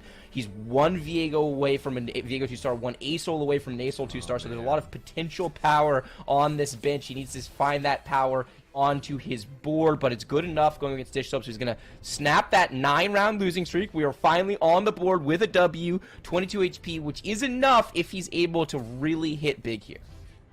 Yeah, we'll see. Time will tell. Humbug did roll past a lot of the units that I thought that he could probably use temporarily. We'll see if that risk pays off. We do have a notification that Precedent has found Mordekaiser at 7 on 3-5. So we'll see if he ends up utilizing it later, because we know Precedent was looking at that Laser Core line. I know him and Soju in particular have been talking about it extensively as being their primary strategy. Soju's done a great job navigating it. Precedent's had mixed results so far today. Mordekaiser is one of those interesting legendaries. It's not like Fiddlesticks or Urgot where it's pretty much a high roll in all situations, but if you're playing Laser Core, if you're looking for in the 4 ace line, it's definitely a high roll, so very, very nice for Precedent to be able to pick that up. Hovering in the middle at 51 HP. Overall lobby complexion, you've got Humbug way at the bottom, you've got Juke still at 100 HP at the top, and then we've got a whole bunch of people in that kind of core middle ground where it's going to be very interesting to see who is committing to a fast 8 strategy like the board that we're looking at here. Mike getting ready to go to level 8. He's already got that upgraded backliner in the Vayne 2-star as well as upgraded frontliner in the Fiora 2-star. So he's just saying, hey, I'd much rather spend all this gold and have better access to 4 and 5 costs at level 8, especially with that Rich Get Richer augment. He's going to get the extra 2 gold off of holding 70 this round. We haven't really seen a lot of fast 8s with this much gold, but with Rich Get Richer, it makes a lot of sense. And Mike from Mike isn't the healthiest of players right now. He's dipping into the 30s. Let's see if he can make magic happen, but we also have to see what the 4-2 augment is going to offer. See whether or not that's going to warp the entire lobby as we take a look. Oh, and level up appears for Mike from Mike. He has to make that decision relatively quickly if he wants to, but he does have the gold to capitalize onto it. And now, all of a sudden, Mike from Mike can go to 8 and start rolling, and he has the opportunity to, if he stabilizes hard enough, to think about going to 9. It looks like he's thinking about going to 9 just straight away. He's electing not to roll. Okay, he thinks about it. He thinks better of it. I agree. That would have been overly ambitious, Mike. Let's build an actual board here, and then let's think about getting all the way to level 9 or maybe level 10. That's a Fiddlesticks. So far, all he's done is go to 8 and play a Fiddlesticks. Finds a Z2. That could be really useful. So Z2 and Fiddlesticks, is that enough to be stable? He does have a ton of gold on his bench. Could end up selling back up to 20, maybe even 30. Let's see who his opponents on the other side. It's an Earth's Grab bag from Humbug, who's going for the Renegade Emblem. He found a Fiddlesticks at 7 to hold the Renegade Emblem. Plus, he's got the 6 Renegade online because we saw him earlier pick up that really high roll Leona, so that is like the perfect augment situation for Humbug to get this massive power spike. Still stuck on the Viego 1, however, and that is fragile, and it's already down. Humbug's going to take another loss here, so he's got all this potential power, but it's just it's a dream right now, so Dan, it has not been realized. He needs that Viego 2. Viego as a melee carry, primary functions as a drain tank almost, so he needs that HP bar in order to actually tank, in order to get the chain casts off, in order to make the board work. It's amazing. Well, Viego 1 could be stable earlier in the game, but at this stage of the game, as we're seeing, it's just not enough against a lot of different boards, so he really needs to find his way into Viego 2. Unfortunately, it looks like he's going to have to roll for it here. I mean, this is just coming down to fundamental TFT. He's just playing a single 2-star unit, and quite frankly, I just think that he's tunneling too hard. I think this is a panic moment, and I completely understand it, but the amount of units that he could have made 2-star to just play a lesser board. You don't have to rush to 6 Renegade. You can still play 3 Renegade, have quality upgrades, stick to fundamental TFT, and Humbug would be bleeding way fewer hit points. And now he goes up against the better version of his board with an upgraded Viego 2. However, it kind of depends on where Viego goes. This matchup can be very volatile depending on where the Heartbreaker lands, but there's still nothing dealing with JD Zielinski's Viego, and that is it. A fast 8th for Humbug, which is just not what he's looking for if he wants to make that penultimate lobby. Rough game for Humbug. Lots of potential, I agree. I think he overly tunneled on the core units that he ultimately wanted on his board and missed out on a lot of opportunities to make his board stronger in the interim, preserve some HP in the interim, but that's okay. Tournament lobbies are so tough, so much more pressure these players are used to seeing on ladder. We get a chance to look at our itemization. Dish up with a hacker emblem, so we took the hacker prismatic augment. I'll be very curious checking on that. Precedent also took one, so he's got a +1 laser core and a +1 duelist. We're looking at a minimum 4 duelist, 6 laser core over there, but potentially could easily be a 6 and 6 board. So some interesting items or some interesting emblems, as well as a bunch of very powerful economy focused augments that we've seen. I'm interested to see if, like, Disrupt took, say, for example, Ancient Archives too, but we'll check in that little moment as Cottontail is rolling effectively at level 9 because he does have the high-end shopping. Cottontail's in a fantastic spot to capitalize because he is very healthy. Starting to tech in the mech, take out his extra Wukong too. But he's not selling it immediately, so as you know, rolling for Wukong 3 at level 9 odds. The classic, 9%. We'll see if that ends up coming to fruition. Probably not, because he does have 7 copies of Wukong, but it's so unlikely for him to hit at this point. Ooh, very interesting. He elects to make the Shojin for Misfortune as opposed to the Bloodthirster for Set. So we're going to go with 2 items on Samira, 2 items on Misfortune, and just the 1 item on Set. His front line gets completely rolled over here by the Vayne. The Urgot cast does come out, and that CC is enough to hold on the fight. Cottontails, 1-star Warriors get the job done there, and any HP preservation for Cottontail in the spot is a really big deal, because with this high-end shopping, with this amount of gold, he is going to cap out this board. We've seen time and time again that the scariest board you can get in the game right now is the 4-ace iteration of Mech. Look at the pairs, and he's got... He's got a pair of his whole board. He's got his board on the board. He's got his board on the bench. It's a lot of pairs. It makes me think about whether or not we can even consider taking out things in order to play like 2 copies of Urgot, or even this Fiddlesticks. Yeah, okay, so he ends up taking out the Aphelios. It's just one of these situations where you really want to capitalize on the pairs that you do have, and Urgot's great at generating those resources. So we'll see. Going up against G.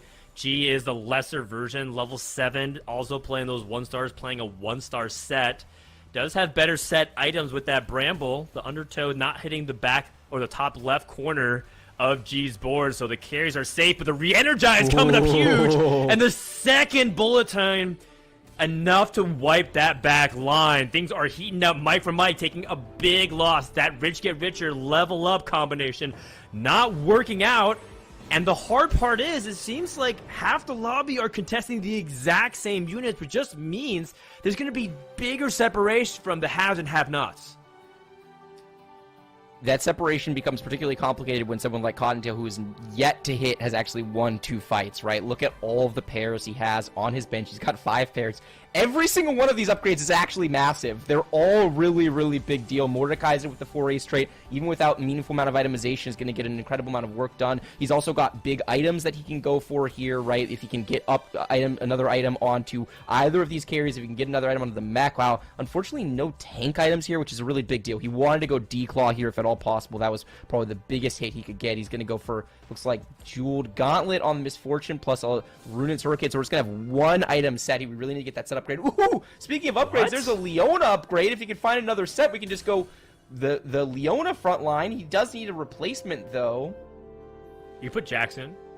He's got Jackson on his board already. Oh, he had Oh, 4 I on his, apologize, he had I 4, you know, he had apologize. 4 on his board already, so you're totally fine. Yeah, this tree is just giga contested. The Cole the Meek version of Mech is not something we see every day, but just, you know, playing flexible TFT, using that level up and getting the job done. We're going to see that mirror matchup, Mike for Mike going up against what looks like Cottontail's board, but it's a Ghost, which should help. It's a Ghost, but there's things like Urgot 2 on the other side. Looks like Cottontail did slam the Ruinous Hurricane. I was curious if he was greedy enough to hold onto the cloak in case Undertow brought him another defensive item so he can combine that cloak with something else. But Ruinous is it's a very solid item. It's one of Samira's best items to hold on top of the Gunblade and the Last Whisper, so a very good choice. Checking in on G to see whether that G can stabilize. Mike for Mike ends up losing to Cottontail's Ghost. So G is praying, hoping for maybe a win, squeeze into that 5th or 6th place spot minimum.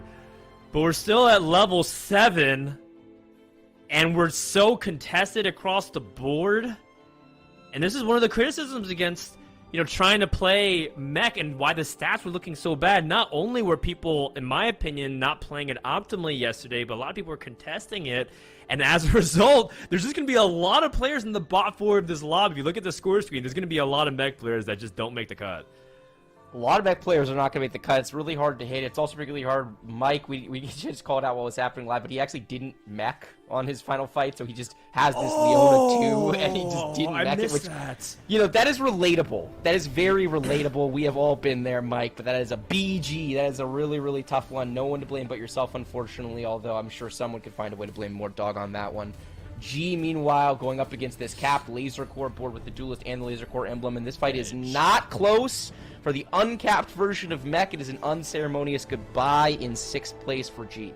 And this is exactly why people were finding success with Laser Core yesterday. I mean, yes, President hit Mordekaiser on 7, but the idea is that everyone else is killing each other and contesting each other, you're just going to have a very nice, easy top 4. This is almost free for President. It almost felt like he was guaranteed top 4 from the moment he chose his line that's different from everybody else that's either playing Renegades or Mech, which, understandably so, those are the 2 strongest compositions currently in the metagame in our opinion. But it's not good enough to support 6 players in the lobby all chasing the exact same units in combination. And so Precedent is the big inheritor, the benefactor of all these players that are playing 1-star Setter, 1-star Samira.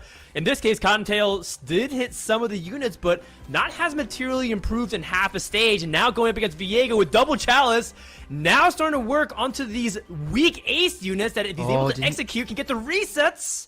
Is not, and JD Zelinsky is the second Renegade player to go bot 4.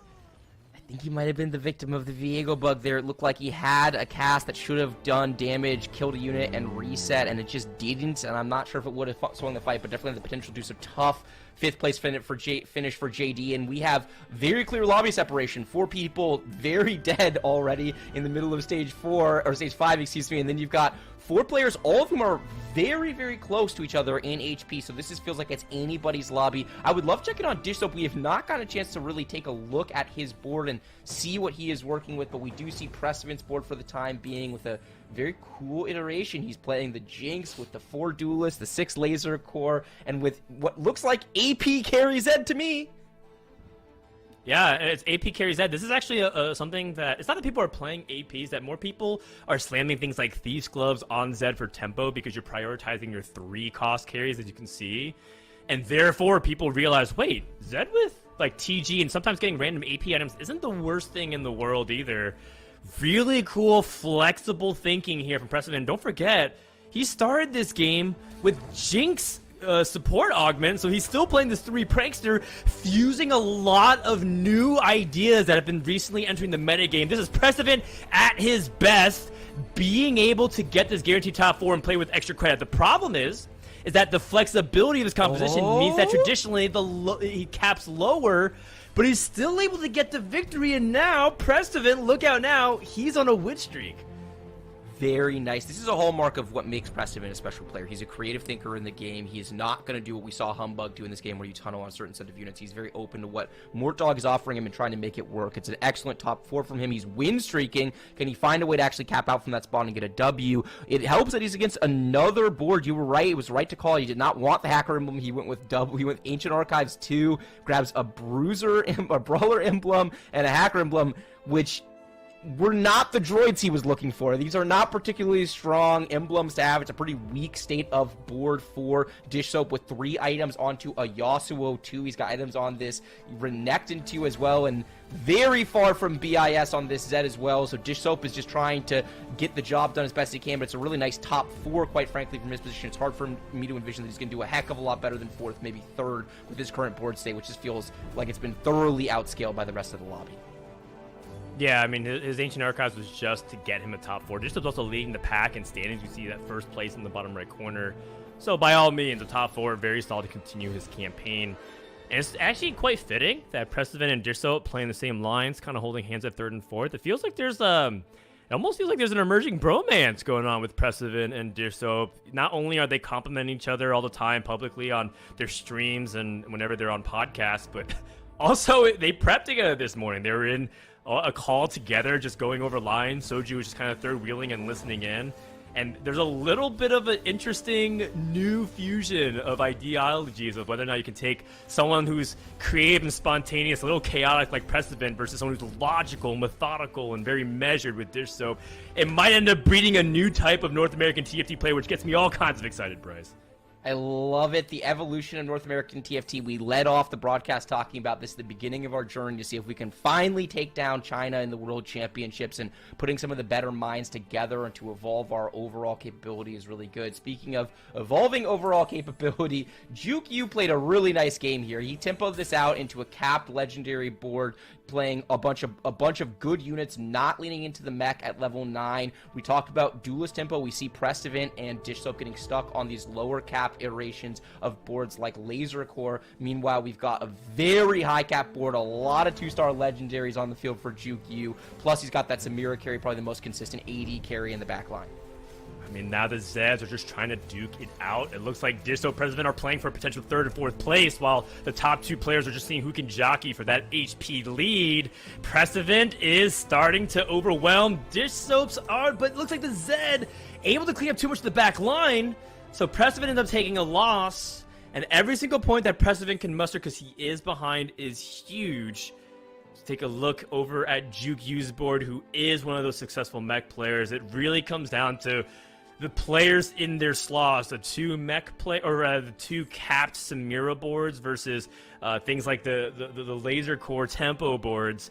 Can Juke U find a way to get that edge? He's going up against Dish Dope next. Has to be mindful of where the Zed's going to TP. He's trying to move and perhaps juke that Zed, but did he catch Dish Dope off guard? Dish Dope went down the middle.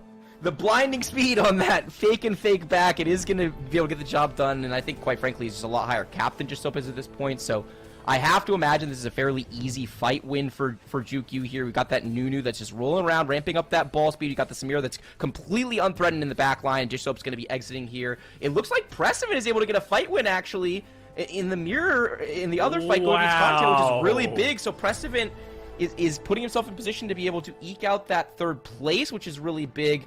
Positioning is also going to make a big deal. We saw Cottontail easily stomp that mirror match, essentially going up against Juke U. But Juke U is using the Sunny Janna in the backline, clumping his whole backline. He just ate a full misfortune ulti. I promise the shielding is not worth it. You need to spread out. You need to protect your carries against this extremely scary misfortune, especially with the re-energize, to have any shot at defeating Cottontail in the kind of 4-ace mirror. I mean, it's possible for you to manipulate it. You could theoretically clump Janna and then move your Samir to the other side. As we take a look at whether or not Precedent's actually able to survive against the Ghost, that is a player of interest at the moment, considering that he could be eliminated. And the Zed's still getting a lot done. That Zanyos is doing a good job at least keeping Zed safe, acting as that Edge of Night, and all of a sudden, Precedent's making it work potentially once more. This Zed is unstoppable. The combination of everyone goes boom, plus the Zanya's keeping it safe, and things like that Shiv able to reduce that magic resistance. Kind of a weird AP Zed board that Precedent is making work. Can he play for a top 2?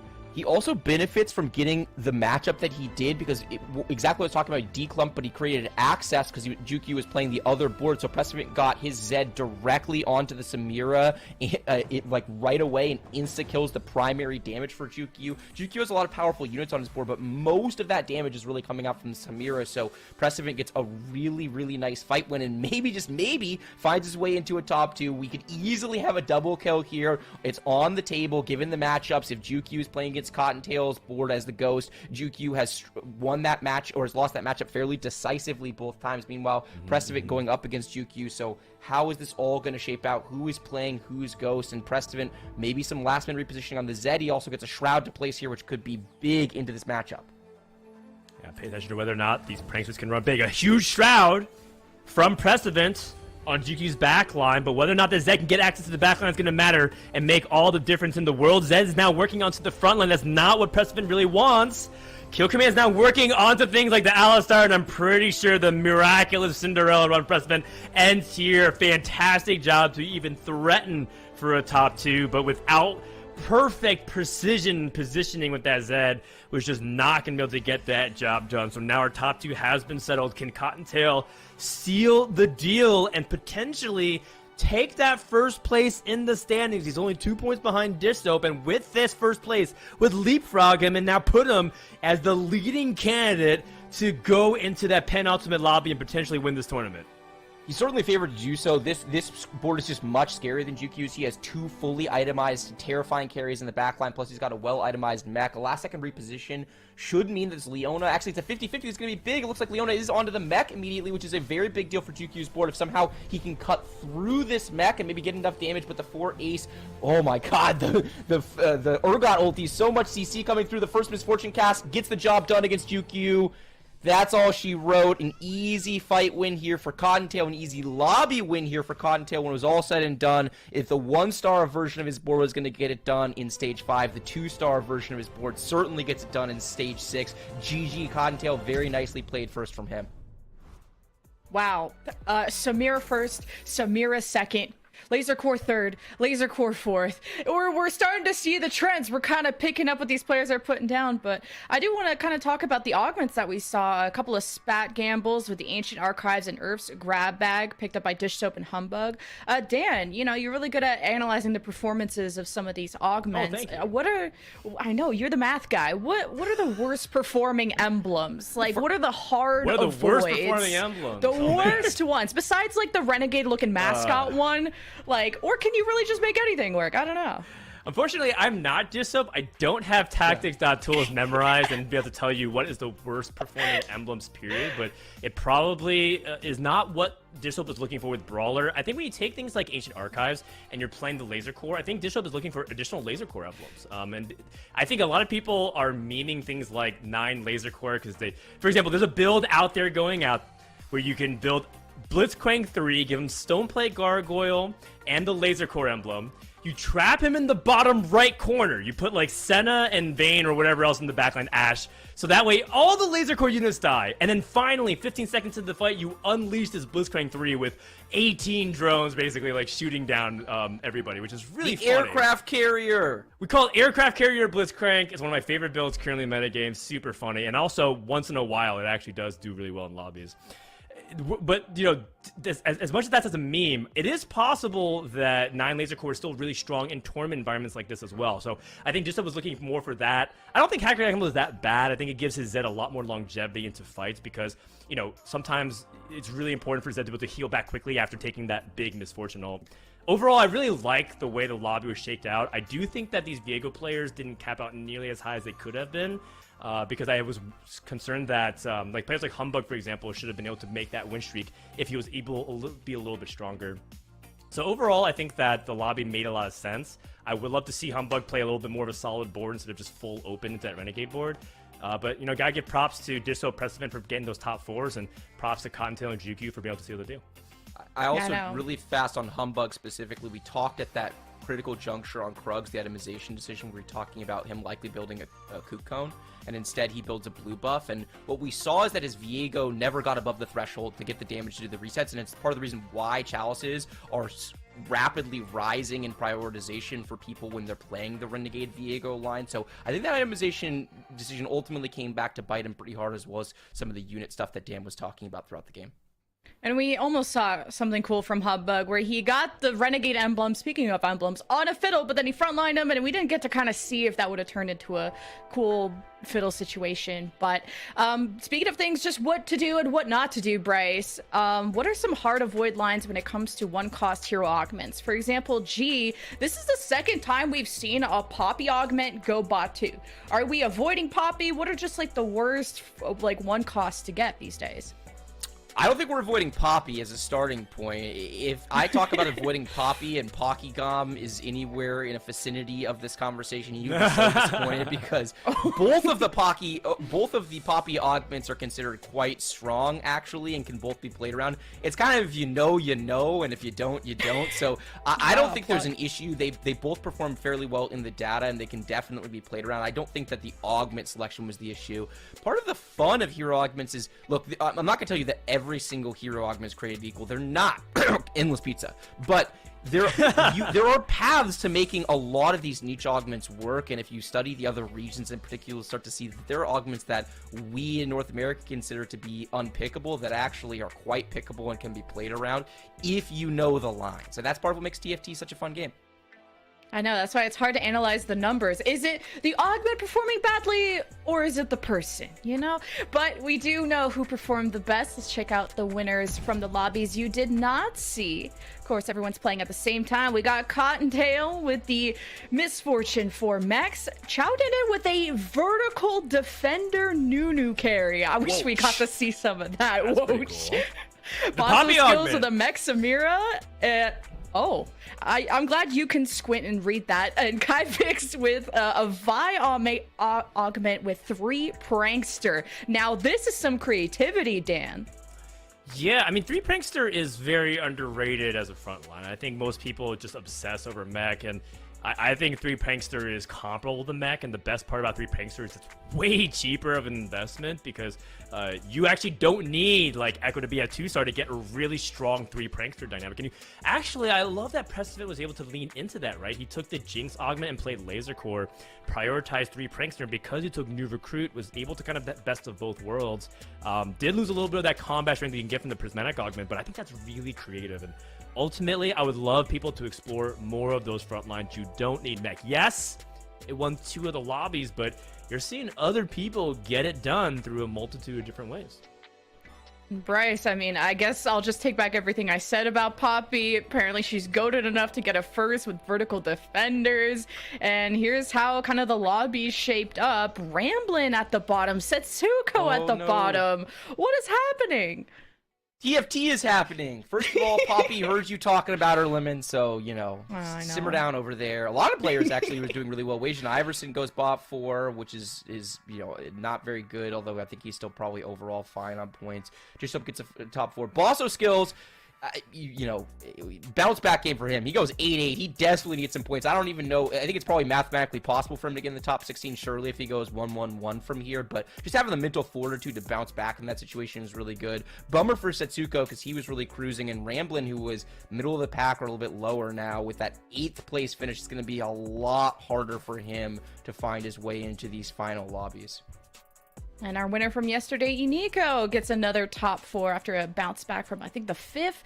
Well, we're just keeping track if there is a kind of Madden winner's curse going on. Mort was telling me all about it. But we have our overall player standings. Remember, after Game 5, we're cutting our player pool down in half. Who is in the safe zone? You'll see it highlighted on the left side. And the cutoff point after that, the 2 columns on the right, not so safe, Dan. Not so safe, but we're only halfway through the games, and theoretically they could reverse. That's where the bonus points really kick in. For players like JD Slinsky all the way up to Mike for Mike, they need to go big. I think you're going to start seeing them take a lot more risks in order to get those wins.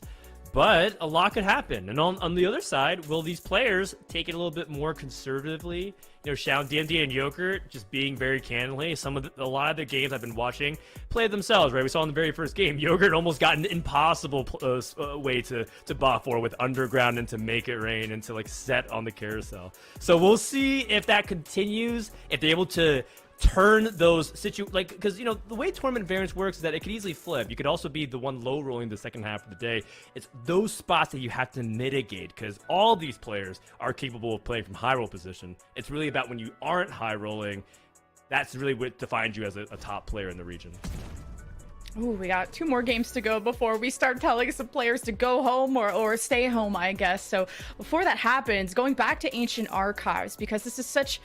It feels like bait, and sometimes it is that thing you need to absolutely cap your comp. But Bryce, how big of a gamble is Ancient Archives? What is the best time to pop it? Do you let the Ancient Archives decide your board? Do you really gamble and go for that Laser Core 9? What is it? What is the best way to play? Can I answer this? Can I answer this? Please. Yeah, take his question. Okay. There's so many players that think Ancient Archives and augments, like whether it's 1 or 2, needs like a buff because the data looks bad and when they take it, they do poorly.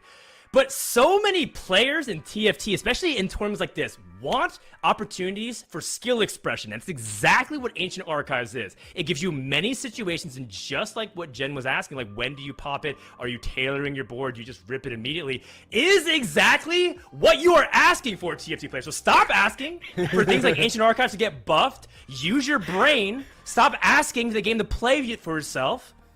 And use some critical thinking skills in order to apply Ancient Archives. Digital just showed you what you could theoretically do if you land a very solid top 4 in a very competitive tournament. Use it. Yeah. Ancient Archives doesn't need a buff. You need a buff. Frodan Your says brain so. needs a buff. Yeah, the augment isn't bad. You're bad.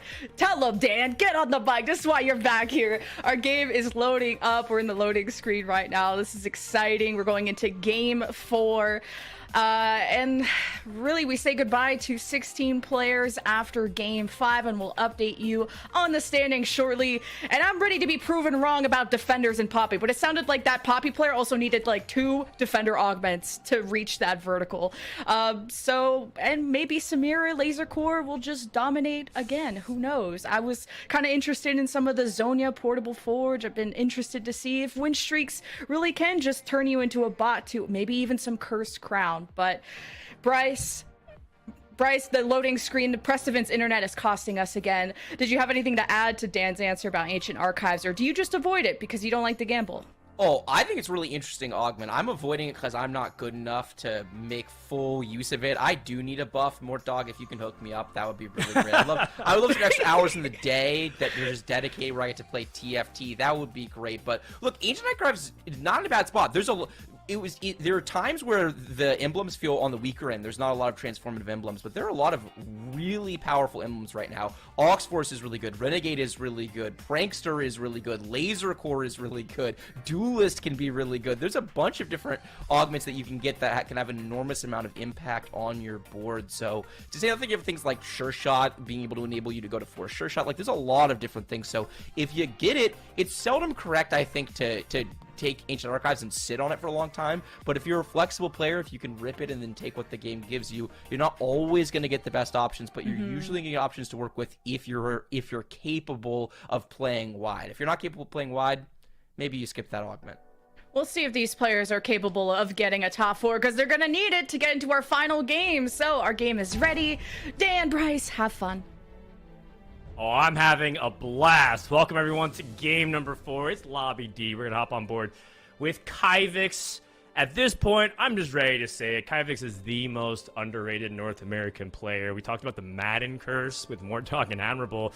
No such curse for Kyvix. He's a reigning North American champion and is very much cruising today with an 8th place, very much set to make that penultimate lobby and potentially win back-to-back tournaments in a North American circuit. Would just be awesome to see. That's actually never really happened in North America, so it'd be really cool if Kyvix can make that happen. It would be very cool if Kyvix could make that happen, and I agree. He's a super underrated player. He's a player whose game has evolved a lot since he broke out on the competitive scene. It felt like 4 or 5 sets ago we were talking about him as a fun player to watch because he was always rerolling units that no one was interested in rerolling. We've had a lot of reroll players in the history of North American competitive TFT, but not a lot of people who were willing to make all of the different reroll work. Kyvix one of them, Spicy Appies is another, and that might be the beginning and end of the list in terms of players that really have made that their own. Kyvix, though, has continued to impress while playing standard TFT, reroll TFT, aggressive TFT, conservative TFT. He just is a player that is evolving and showing versatility both stylistically and in the lines he is open to, and it's been a joy to watch him continue to improve as we look at his first augment selection. Is anything jumping out at you, Dan? Well, all these kind of lean into what you want to play the AP line. You started off tier with this Wukong, and you could justify any of them. 20 front line is generically the strongest because it keeps you open to everything. Jewel Lotus is also much more flexible than people think. I feel like people have still this impression because in previous set you would take Jewel Lotus with like a premier ability power carry, like Deja from Dragonlance, for example. But you still can actually just use it and play it as an extra ability to get damage on, say, like Samira, right? You don't have to build Infinity Edge anymore. You just have Last Whisper, and you effectively have it onto her as well. So I like the Jewel Lotus pick. It does make him cap very high as well, now that his entire team can crit. And the thing about Kyvix is you just really don't know what he's up to. He has been leaning towards a Renegade line, so it wouldn't surprise me if that's what he chooses to ultimately go for, but he's just quite the enigma, which makes him so deadly in tournaments. It does make him deadly in tournaments. I also want to geek out on the positioning here for a second. This was very thoughtfully done from Kyvix. I don't know if he's going to win this round. It's going to depend a little bit on overtime timing, and if this Lulu casts in overtime, then it's probably going to be enough. It looks like it is enough. So Kyvix gets a fight win here that he does not get if he does not very specifically position the way that he does. So he moves over to the right side, which is oftentimes weak side because people kind of default to playing like a left to right game plan, and then he gets all of his units he gets his Wukong tanking originally. He gets all of his units focused to slowly but surely focus on individual units. So it's really thoughtfully done. I don't think he was necessarily expecting to win, but he does kill some extra units because of it. Taking a look at the augments on the left, a lot of emblems here, Dan. Yeah, a lot of emblems that help give strong direction. Hence why, going back to what we were saying, Ancient Archives is not bad by any means. It's just, you know, hard to use. It's tricky. It's not very obvious.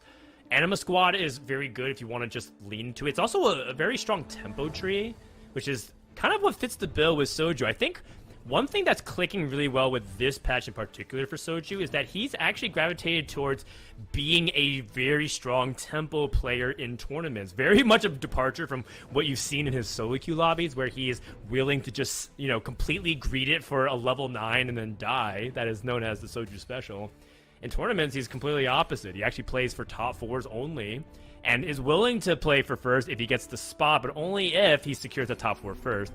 And Anima Squad fits that bill. It's kind of the third tempo comp alongside Duelist and Laser Core right now. But the reason why a lot of people aren't really leaning towards this, because you kind of have to have the opening specifically. It's very hard to pivot into because you want to get those Anima Squad stacks going early. Soju very good at recognizing the different options in playing tempo. If there is a criticism of his play, it's that he spins forever on the ladder playing this greedy kind of first-rate style for content, and then he hops in these tournaments and he plays the completely opposite style. If you watch Soju play tournaments closely and you know how TFT works, you realize that he's completely flipping the script, but he's such an intuitive player of the game that he can kind of do that on the fly. I think part of the reason why he had such a strong regionals performance specifically this past set is because he actually spent the time preparing for it. He actually played on ladder conservatively, and he got used to these very top 4-oriented game plans, and so that practice really paid dividends for him when he actually got into the games. But Soju having a solid performance here today. Wow. He's in 17th place overall. Jinx against the 3 laser core damage. A lot of laser core damage. Oh! That is massive for Soju. That win is huge for his economy. Also, an additional fame stack, which it's very subtle, right? That fame stack might mean that next fight Jinx might survive by that much more HP, right? And it just snowballs onto each other. Hence why Soju's in a great spot. His items are also good because Rageblade is a perfectly serviceable misfortune item too. And he has the emblem, which is just so good for almost any legendary you put it on. You see people put on Leona, you see people put on Fiddlesticks, even Nunu at times because it links with that Nasus. Soju's in an excellent spot so far. Yeah, when you're playing the tempo composition, being able to keep that tempo going to maintain your win streak in stage 2 is such a big deal. So it seems like a small thing. It's just a 2-3 fight. Why are we getting so excited about it? It's because it actually can have a large impact on the rest of this game. So very, very important win for Soju. He's also able to get a Riven off of the carousel, which gets him 5 Anima Squad online early. Wow. And he also has Riven with a belt, which is her best component by far. You want Redemption, you want Sunfire, you want Warmogs. They're really good items to have on Riven on top of Ionic Spark. So it's almost a match made in heaven. Soju's being chillin', as he loves to say on his stream, and he's in a great spot. Also, one thing to shout out is that he did end up placing a belt on that Gangplank. That was a difference maker in the previous fight as well. All these small things is what really adds up to a strong placement in TFT. Now, that being said, his job isn't done yet. It does look like he's going against pros who has a largely upgraded board in that early Zed. So it seems like his win streak is going to end here, which is quite unfortunate. Zed on stage 2 is a menace to deal with even without the hackers, but with the laser core in itself, that is going to be the end of Soju's streak. So pros putting pressure upwards even though he's not on a streak himself. We're pivoting over to the only remaining win streak player in the lobby in Nico with the Defender, Last Whisper, Guard Breaker, Sivir. Whoa! it's pretty strong. I think for Defender is really powerful in the mid game as we take a look at the admin. Can utilize either attack damage or health, and I think if he wants attack damage, I think it's better to have it at the beginning instead of waiting for it to scale to the certain point. But we'll see. Nico has options at his disposal, and it takes out the admin immediately as well. It's just something that he examines. I think that's good practice.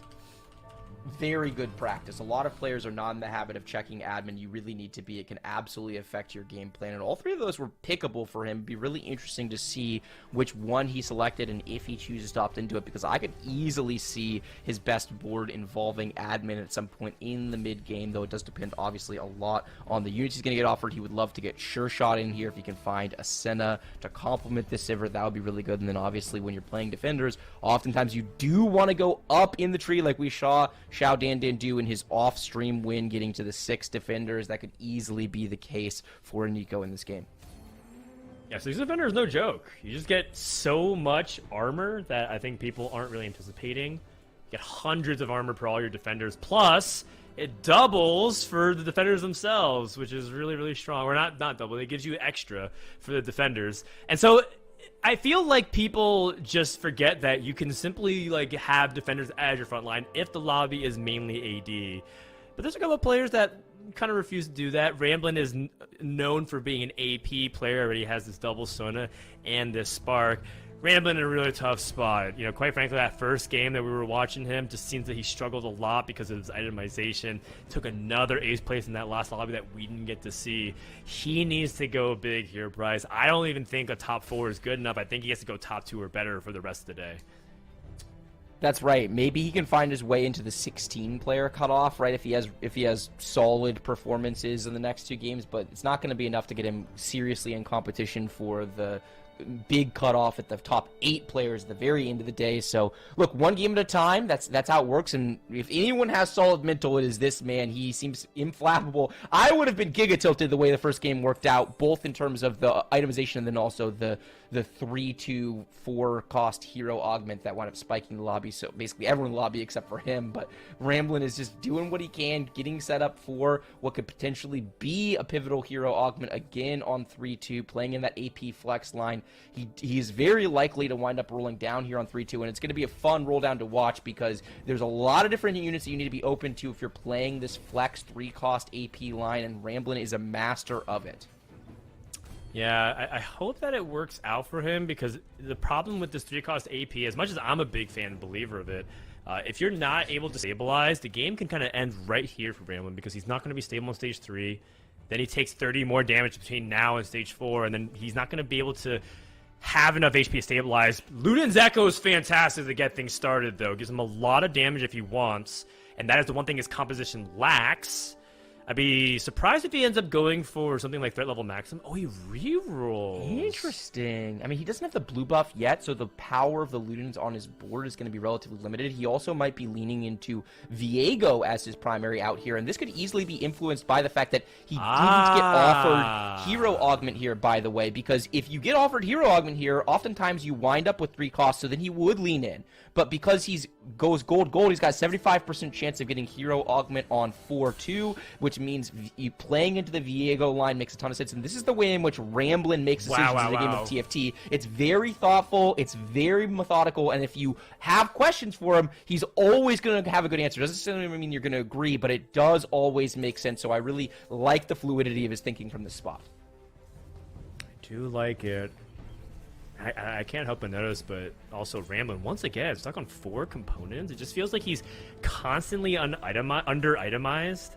And I mean, this is something that even Riot talked about that they're addressing long-term, which is the loot system of how there's so much inequalities. Look at how Pitsy has 2 full items, plus an emblem from his augment, plus 3 components on bench, and Ramblin has Ionic Spark and a tier. So it's just really hard to fight from that spot if you're Ramblin, so he does end up taking another loss. We'll see if he's able to stabilize. He did do a good job threading the needle onto his lines, but that might mean that Ramblin still is going to take some major beating. So we take a look at Sphinx and see what he's up to. We also get a chance to look at the augments on the left side of the screen. Nothing really jumping out at me. A couple second wins.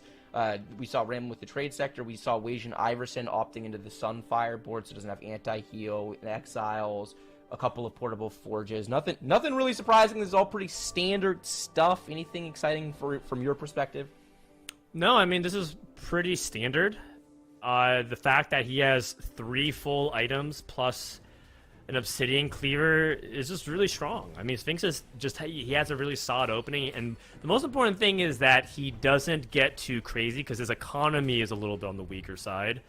So he won't be able to like roll really heavily between now and maybe in the middle of stage 4. If he does choose to do that, he might sacrifice his ability to go beyond anything than the 4th place. In the macro scheme of things, Sphinx is even further down the standings than Rambley's at 30th place. He needs a big game. So for Sphinx, I think he's going to have to agree. Despite the fact that he has a solid board, he took a loss. He's going to take a few more if he wants to come back. Ramblin gets a barely fight win there, and he needs it. Be interesting to see if Ramblin's